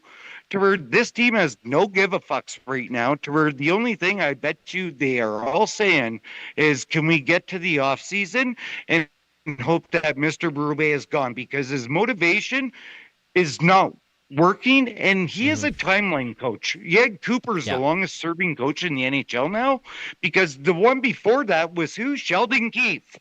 Sheldon fucking Keefe was the longest serving coach in the NHL till Toronto let him go. Hire Berube, who is a 3 to maximum 4-year coach per team. His little motivation, hey, get puck escape, hard on the puck, yeah, that only works so long. To where you have to look down the bench, all those players, guaranteed, dude. We've played hockey, nothing like fucking. We would not even make the we wouldn't make the ECHL team that told us to fuck off. At the end of the day, is we're humans, and we look down the bench and be like, there's no accountability from the person behind us. At the end of the day, is you do your little meter with Trevelin, fucking getting fired. He's 100% GM next year, because who else is to fire? Fucking Keith Pelly went and got Masai Ujiri. Hey, let's get the GM that brought. And I seriously could have lost $1,000 saying Toronto will be the first one, Raptors being the first one with a championship out of these teams. And I was kind of thinking, I was kidding myself, but it was like, no, they're like 50-win team, 49 for like 9 years straight to our conference finals. They're a piece. They traded one player, brought in one, because there was a problem to change. We're talking about trading everything. Joe Thornton came to this team and hates Austin Matthews and thought Austin Matthews is a clown, to where no. That guy was at his fucking, whatchamacallit, Hall of Fame. Matthews took him on. Wouldn't you think for 1 year, one person you connect with, Zach, and it's like, oh, blah, blah, this guy's a good guy, and you only have to say that 82 times a year, plus practices, that he's a good guy, a good friend, room's tight, yada, yada, but you leave, and then it's like, hey, fuck, boom, we're out. He's a shitty guy? No. There is something with the coaches, worst years for Rielly and Matthews the last 2 years, to where this team, good luck thinking that.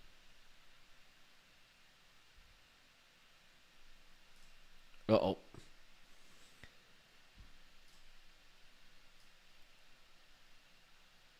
Jeremy, do we got you there? Uh-oh.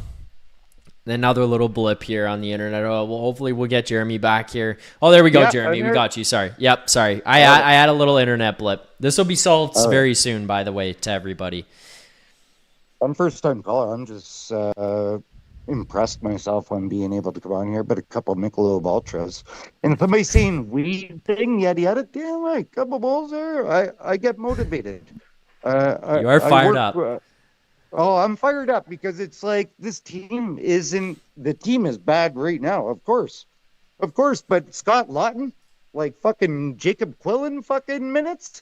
Why'd we trade a first and a forecheck, backcheck, paycheck for him if he was going to play average 8 minutes? Yeah. You know what I mean? We could have kept that. It's behind the bench. At the end of the day, is Trevelin? Yeah, he's going to be the GM here next year, because do you really think Keith Pelly is going to fucking you want him to hire the next GM? No. He fired presidents of the Raptors, fired Shanahan. Shanahan hired Tree Living. At the end of the day, is I want somebody, there needs to be a president there to where Trevelin's going to be back, because Keith Pelly don't give a shit about that at the moment.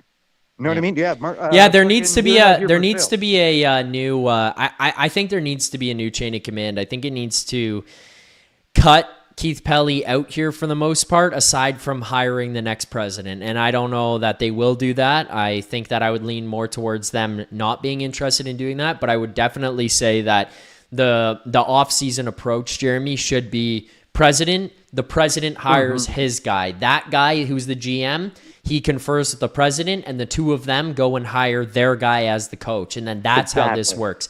I think that this shouldn't be, Keith Pelly hiring the GM. There should be somebody smarter, more in tune with hockey, the NHL, how things work today, who should step in, more seniority, some more experience with trades, signings, construction of rosters, that kind of stuff. Pelly to be like, whoa.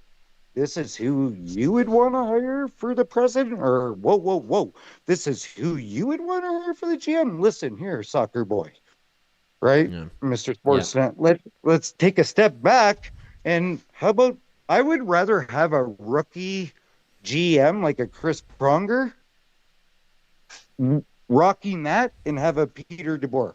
Because at the end of the day is all these coaches, all these coaches, have you ever seen one that's been like a really good superstar NHL player? No, they're all fourth liners. Sure. For the most part, yeah, I would agree. But, and the other thing too, you bring up Pronger, it's a guy with no experience as being a GM. You bring up DeBoer, who would be an experienced coach. I think even with all of that, you need an experienced guy to come in here and be the president, to be a sounding board for all of these things. Exactly. It can still be Pronger running the show, but there needs to be somebody who can be there to and that's help where I bring the guy. Up back is to where I would rather Pronger than traveling, going to Mr. Keith Blue Glasses Pelly and saying, I think this would be a great president for our team. To where the GM creates a situation to where, boom, because Chris Pronger, his charismatic personality, how forward he is, he was one person that go into the dressing room and tell the coach like a Brett Hull, hey, listen, you think I'm doing this? No, to where he can go in there, set to where maybe it needs to be a time to where somebody like that says, this is what this team franchise need. I don't care about the Raptors, needs for a president. And those two figure out the coach, not the president figuring out the GM for the coach, because we already did that with Shanahan, the Shanahan plan. Well, I'm pretty sure if Shanahan was here, the coach, the Berube that we all would have liked, and Mr. Alberga and Rosie would have liked when firing instead of Fatso Mark Savard. Great, one of the best passers. Oshawa Generals, I think he's on the top line list of all-time Oshawa. Fuck them anyways, Centennials all the way. At the end of the day is to where it needs to be brought back to that, to where that works like that, to where a GM at this point for Toronto, in our sake, because we don't have a president, Raptors, or Leafs, to where who's making decisions. So traveling's going to sit there and work with Pelly? No, I think a rookie GM like a Pronger would be able to guide somebody like a Pelly, because I don't think Trev Lead, he's a great speaker a bit, but the balls, there's a Phil Kessel in there to where half is gone, to where he don't have the seniority around here to speak up like that, to where you get 4-year coach and he's going to be done after 11. You know what I'm saying? Yeah, I got you, Jeremy. I got you. We got to think outside the box here, like everybody else is doing. Every time everybody was going to the playoffs and overdoing the cap, right, and playing with 20 mil over, right? Now that's stopped this year. To where, well, Toronto's late on the party on that one. We could have been doing that for fucking 9 years. You know what I mean? Hey, how about Austin? You sit right now, you're already at fucking 55 goals, or you're at 49 goals and 47 games on a half season in a bubble playing with junk. What's his lineups?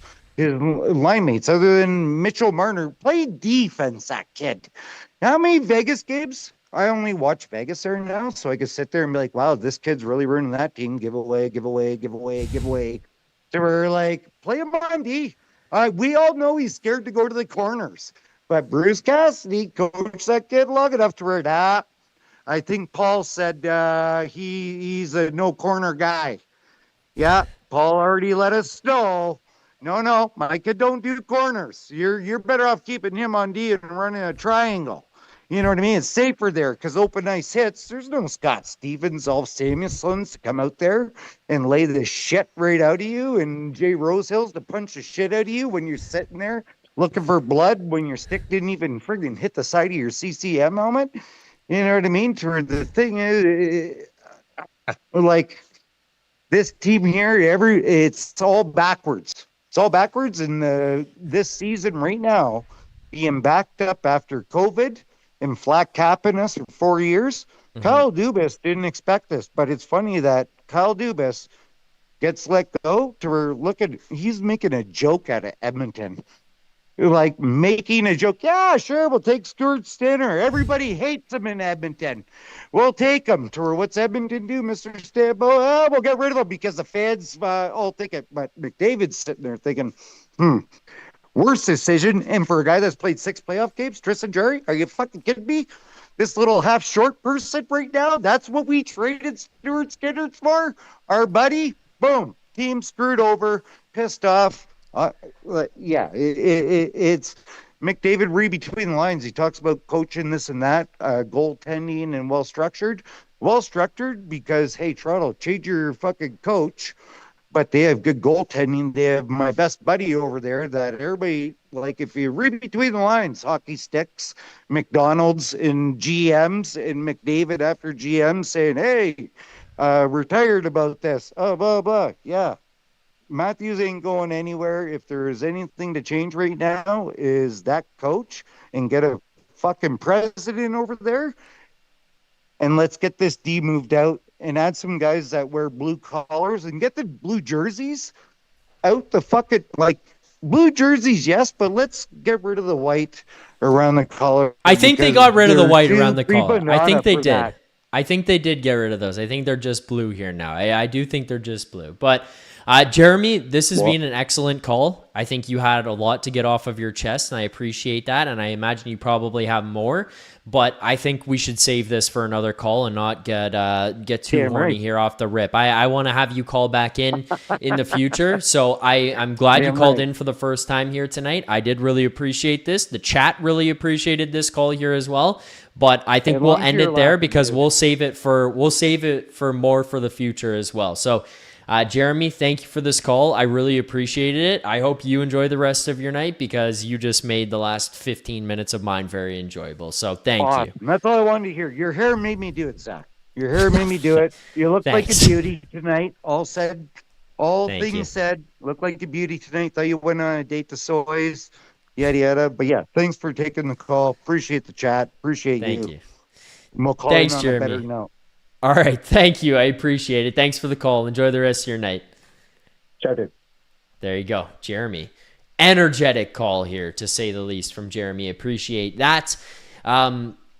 Hit that like button if you enjoyed that call with Jeremy. That'll do it for the callers here tonight. We got a couple segments to do to wrap this thing up. So like that stream. Let's get to 100 before we wrap this thing up. Let's do more smelling salts. But in the meantime, we got a couple of things left to do. Let's start here with our play of the game. Okay, play of the game for me. I'm going to do a little bit of a cop-out, but I wrote a couple of different ones here. I think that the one goal, obviously, could be on par with this, but we'll get to that in a moment. Anthony Stolarz is the player of the game. You know, I wrote like 6 different times. I always write during the game, like potential play of the game, so that I can come back to it after. And majority of the play of the game notes that I have here all involve Anthony Stolarz. Anthony Stolarz, play of the game. Save, play of the game. Save on Geeky, play of the game. Save on Pasternak, play of the game. A couple of the in-tight chances that were there. Play of the game by Stolarz. Like, the night that this guy had, I genuinely think there was like 4 or 5 10-bell saves that this guy made, whether it was in the first period or the second there. It was a little tighter for the Leafs in the third. He still was on fire, obviously, but, that first and the second period, Anthony Stolarz was out of his mind. I just think in general, the guy deserves the player of the game. Like, he was a standout performer here tonight. It wasn't necessarily the the quantity of shots that he faced, but the quality was severely high. In the first period, I wrote down at one point that the shots there, they were currently sitting even. And it still was like Stolarz may have only faced 10 shots, but 5 of them were high danger opportunities. The quality of chances that the Bruins put together a couple of different times. It was 11-10 were the shots 5 minutes into the second. That was the note that I wrote in it. And I think it was like 5 saves or 6 saves out of the 11 that Stolarz had made that were outstanding. Like just highlight reel saves. He was unbelievable tonight. He's the player of the game.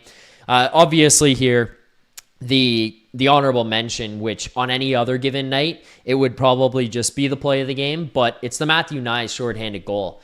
Chasing down Lohrei, realizing that puck is going to cause him some problems, making him have to feel some pressure, hear the footsteps coming in behind him, makes him fumble it, and then outmuscles him in the battle, keeps going with his momentum forward, has the wherewithal within him to keep that puck corralled, get it up to his stick from his feet, get in on the breakaway, and then still have enough energy to go with the little forehand, backhand, shoulder dip, drop, make Swayman go one way, pull it back to the forehand, and go upstairs. It's a move we've seen many times before. Robert Smith in the chat saying, Zach, go watch the Knies goal again. Look, man, I'm well aware of how unbelievable that Knies goal was. Like, the guy ends up putting up a bunch of points here tonight, has an amazing night for himself. He ties his career high in single season points. It was 58, and then he surpasses it with that empty net goal he grabs at the end off the miss from Nylander that he smacks in, getting to 59.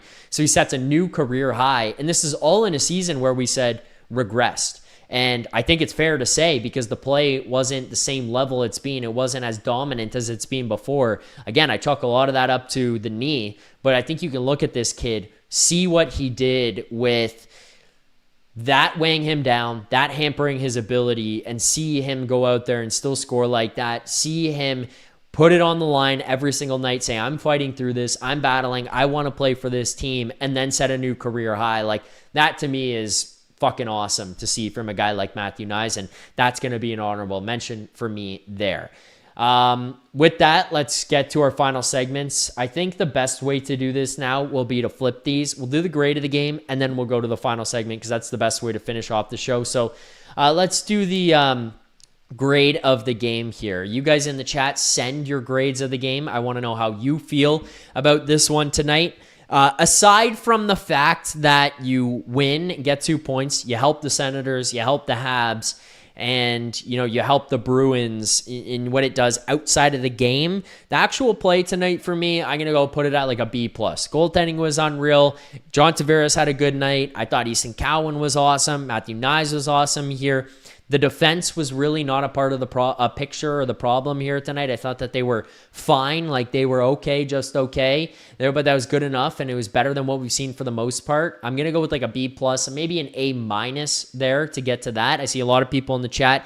A- is A's on this one, so maybe even a little higher than me. Like, I'm in that B+ range. I could be convinced to go to an A-. I'm probably not going to dip down to a B, so with it, B+, and if you came to me and really pushed for an A-, I think I could probably agree, but I'll hold at the B+ for my grade on this one tonight.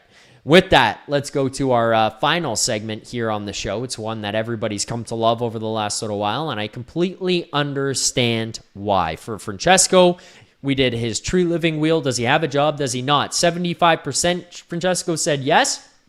25% said no, he's out of here. So we put that on the wheel. We spin the odds for that one, and it landed on Brad Treliving gone. So Francesco, I think, will be happy going to bed at night knowing the wheel graded in his favor. But let's get to our final thing to close this out, as we are 7 likes away from 100. No reason we can't get there with about 200 people watching here right now. Let's go to the draft lottery simulator. This one hurts tonight when you look at the standings.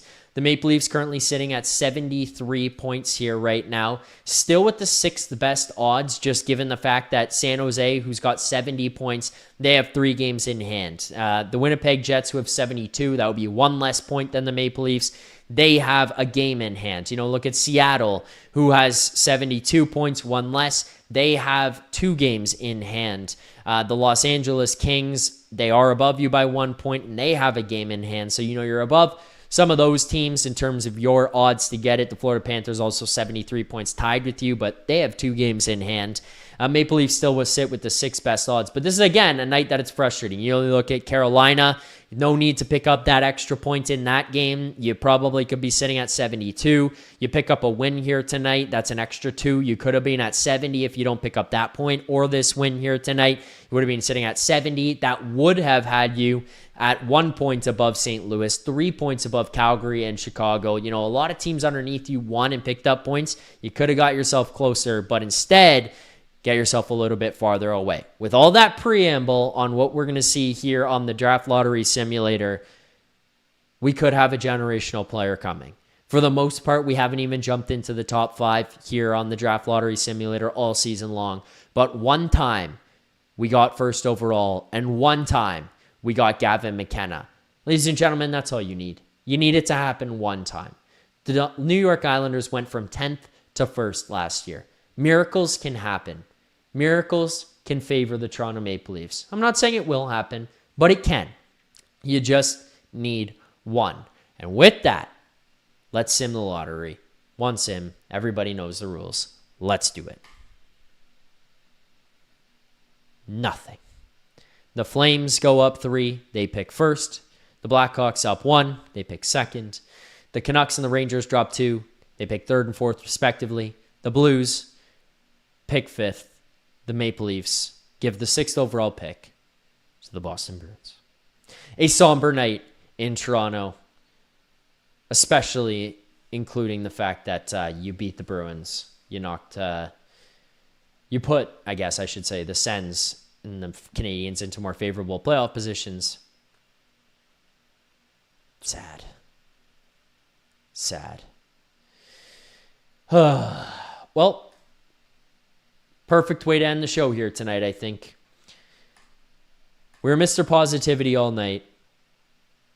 And then we just drop off here at the end. Thanks to everybody who watched. Thanks to all the callers here. Maxentius, Jeremy, Christopher, Francesco. Appreciate all of you guys for calling in. Thanks to everybody in the chat. Quickly, some of the final super chats that came all from Maxentius says, Francesco will off you if you put too much onion in. I don't know if that was for me, but Maxentius also said, Harold Ballard loves Tree, destroyed the team. Zach is cooked, can't stop laughing. True, best caller, probably, one of the best callers that we've had. Maxentius also says, how much money to hear Jeremy talk with Prague? I don't know if that would go well. But that'll do it for me here tonight. Thanks to everybody who called in. Tune in to Leafs Morning Take tomorrow. A very special sighting you will see on Leafs Morning Take tomorrow. I think it'll be a very, very, very, very, very good show. So make sure to subscribe here to the channel. Leaf Station 401 right here on YouTube for a very special treat tomorrow on Leafs Morning Take. So tune in for that one at 11 a.m. Eastern Time. We'll see you guys then. I will be back tomorrow night and I guess tomorrow during the day for a game preview of tomorrow night's game against the Rangers and then a post-game show following tomorrow night's Slop Fest against New York. So we'll break all that down tomorrow night for another edition of Leafs Nation After Dark. Thank you guys for watching. See you tomorrow. Keep believing. For more content just like this, including game previews, post-game live shows, Leafs Morning Take, Monday through Friday with Nick Alberga and Jay Rosehill with special guests, as well as instant reaction videos, make sure to be subscribed here to the Leafs Nation YouTube channel. Turn on notifications